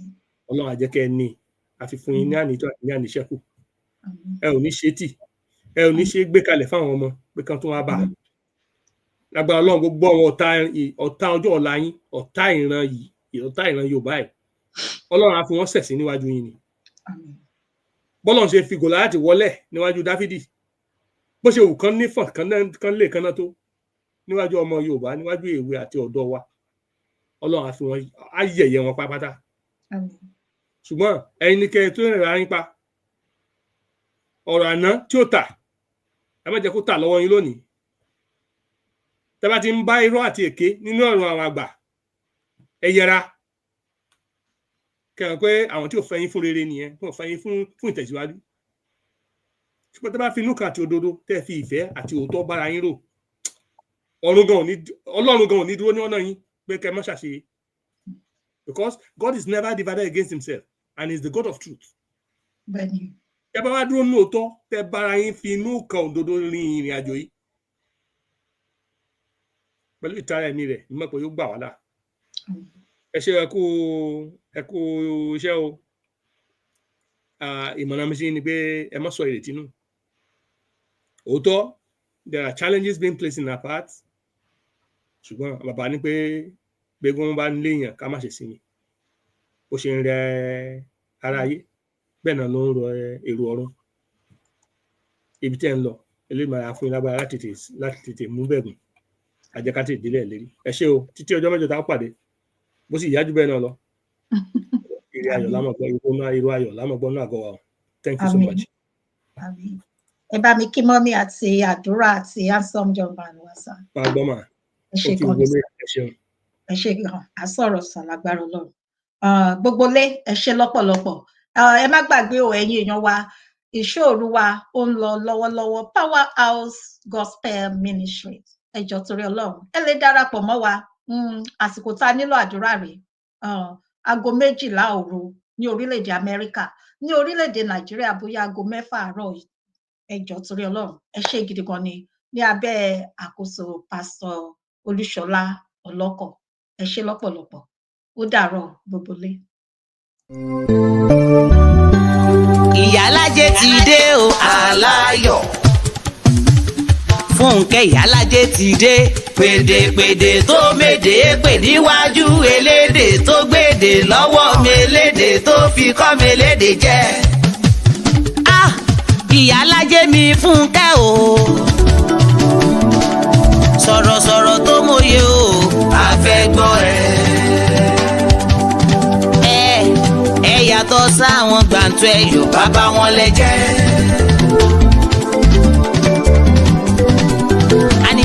Ẹ yàtọ̀ sáwọn gbàǹtọ́ ẹ̀yọ̀ bàbá wọn lẹ́jẹ́. Níbi ká sọ̀rọ̀ kó dáńtọ́ ẹ̀yin màlẹ́ ní. Níbi ká sọ̀rọ̀ kó mọ́ ọpọlọ wá ẹ̀yin màlẹ́ ní. Ìyálájé mi o alára o.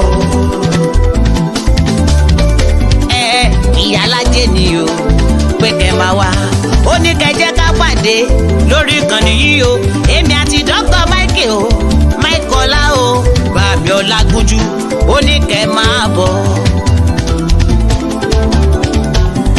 ó ní fàgọ́gù o lóní kájọ wá ẹ jẹ́ ká sọ̀rọ̀ àsọyé pọ̀ lórí ìkànnì yìí o lórí ìkànnì Ìyálájé mi Fúnkẹ́ o ọmọ wọn ní sàgé ọ̀rọ̀ gẹ̀ alágbẹ̀dẹ ọ̀rọ̀ bàbá. kò mà sẹ́ni tó lè mọ̀ pọ̀ bí ò bá sọ lọ́mọ.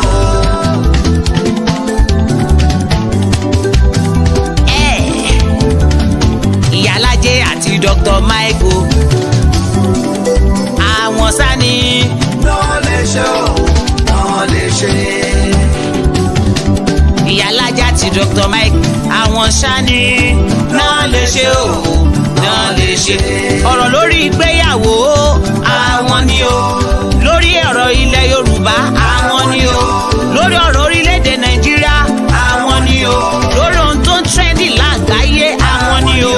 Ìyálájé àti Dr. Mike ló ní kẹ́ ẹ máa bọ̀. Ẹ máa bọ̀. ẹ jẹ́ ká jọ gbọ́. ẹ̀yin ará mi ẹ jẹ́ ká gbọ́. ẹ máa bọ̀. ẹ jẹ́ ká jọ gbọ́. ẹ̀yin ará mi ẹ jẹ́ ká gbọ́. Bàmí Moses Abíọ́dún Òjó ló ní wípé ẹ jẹ́ ká yọ̀ o, ẹ mú kalẹ̀ sílẹ̀, ẹ wá gbọ́ wa o.